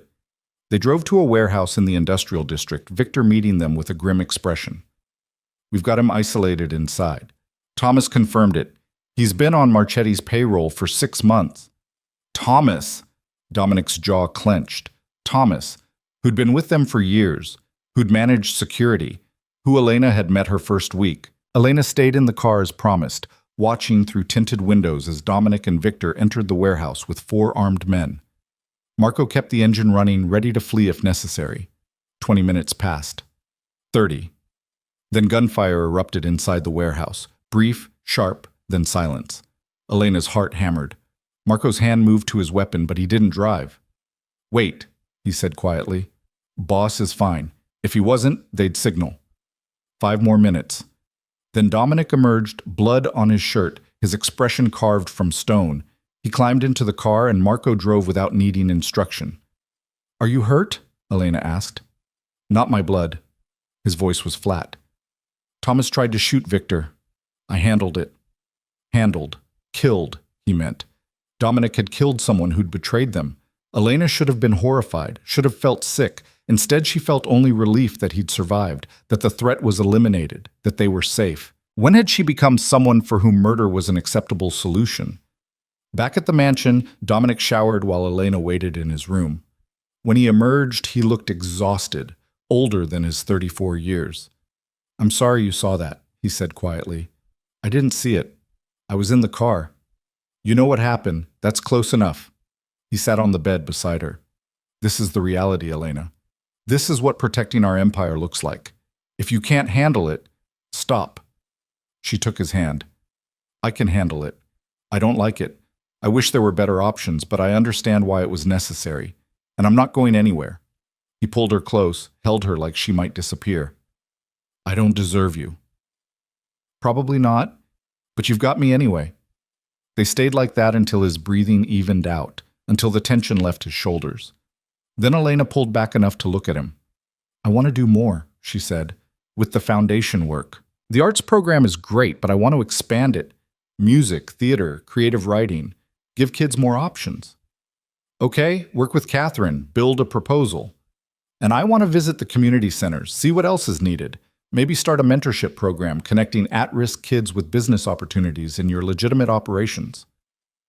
Dominic studied her. You're building your own empire within mine. I'm building purpose. You said power without purpose is just destruction, so I'm choosing purpose. She held his gaze. We can't undo the violence, but we can balance it with creation, with opportunity, with hope. When did you become so wise? When I married someone who showed me the world is more complicated than I thought. Elena smiled. You broke me down, Dominic. Now I'm building myself back up. Different, but maybe better. He kissed her then, deep and claiming, and Elena knew she'd made the right choice. This life, this man, this complicated, beautiful, terrible partnership, it was hers, and she was going to make it mean something. Over the next year, Elena's programs expanded across the city. Arts education, mentorship, job training, all of it funded by Dominic's empire, all of it making tangible differences. Kids who would have joined gangs found other paths. Families struggling found support. Communities that had been exploited began to thrive. The balance wasn't perfect. Dominic still ran an empire built partly on illegal foundations. Violence still happened when necessary, but Elena's presence had shifted something fundamental. He chose negotiation more often than elimination, invested in communities rather than just extracting from them, became something closer to a necessary evil doing genuine good than just a crime lord pretending at redemption. And Elena, she'd transformed from invisible art teacher to someone who mattered, who made decisions affecting thousands, who stood beside one of the most powerful men in the city and made him better through her presence. 18 months after the wedding, Elena stood in the bathroom staring at a positive pregnancy test, her hands shaking. She'd been feeling off for weeks, had attributed it to stress from a particularly difficult program launch. But no, this was different. She was pregnant. Dominic found her still standing there 20 minutes later, Tess clutched in her hand. He took one look at her face and went still. Elena? She held up the test wordlessly. For a moment, he just stared. Then a smile spread across his face, genuine, unguarded joy that she'd only seen a handful of times. We're having a baby? We're having a baby, she laughed, tears streaming down her face. I don't know how to do this, how to raise a child in this world. We'll figure it out, together. He pulled her close, one hand moving protectively to her still flat stomach. I'm going to give our child everything I didn't have. Safety. Options. The choice to be something other than what I became. And if they want to be like you, then I'll teach them to be the best version of it, the version you've been helping me become. He kissed her softly. Thank you. For what? For choosing this life. For choosing me. For making me want to be better. His hand splayed across her stomach. For giving me a future I didn't know I wanted. Elena leaned into him, feeling the baby flutter inside her. Imagination, probably, too early for real movement.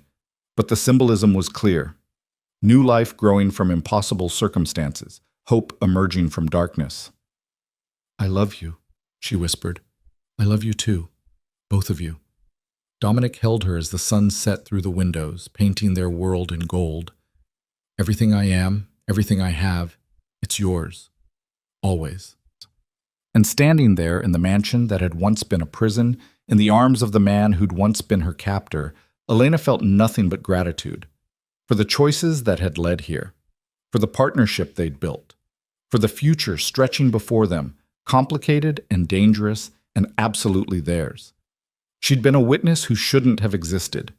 A liability that should have been eliminated. A wife acquired through necessity rather than love. But she'd become something else entirely. Someone who understood that morality was complex, that power could build as well as destroy, that love sometimes grew in the darkest soil and bloomed all the stronger for it. Elena Moore had died in that parking lot 3 months ago. Elena Ravello had been born from the ashes, stronger, wiser, more capable than she'd ever imagined. And she was just getting started. The empire she and Dominic would build together, the legacy they'd leave their child, it would be messy and complicated and morally gray. But it would be theirs. And it would matter. That was enough. More than enough. It was everything.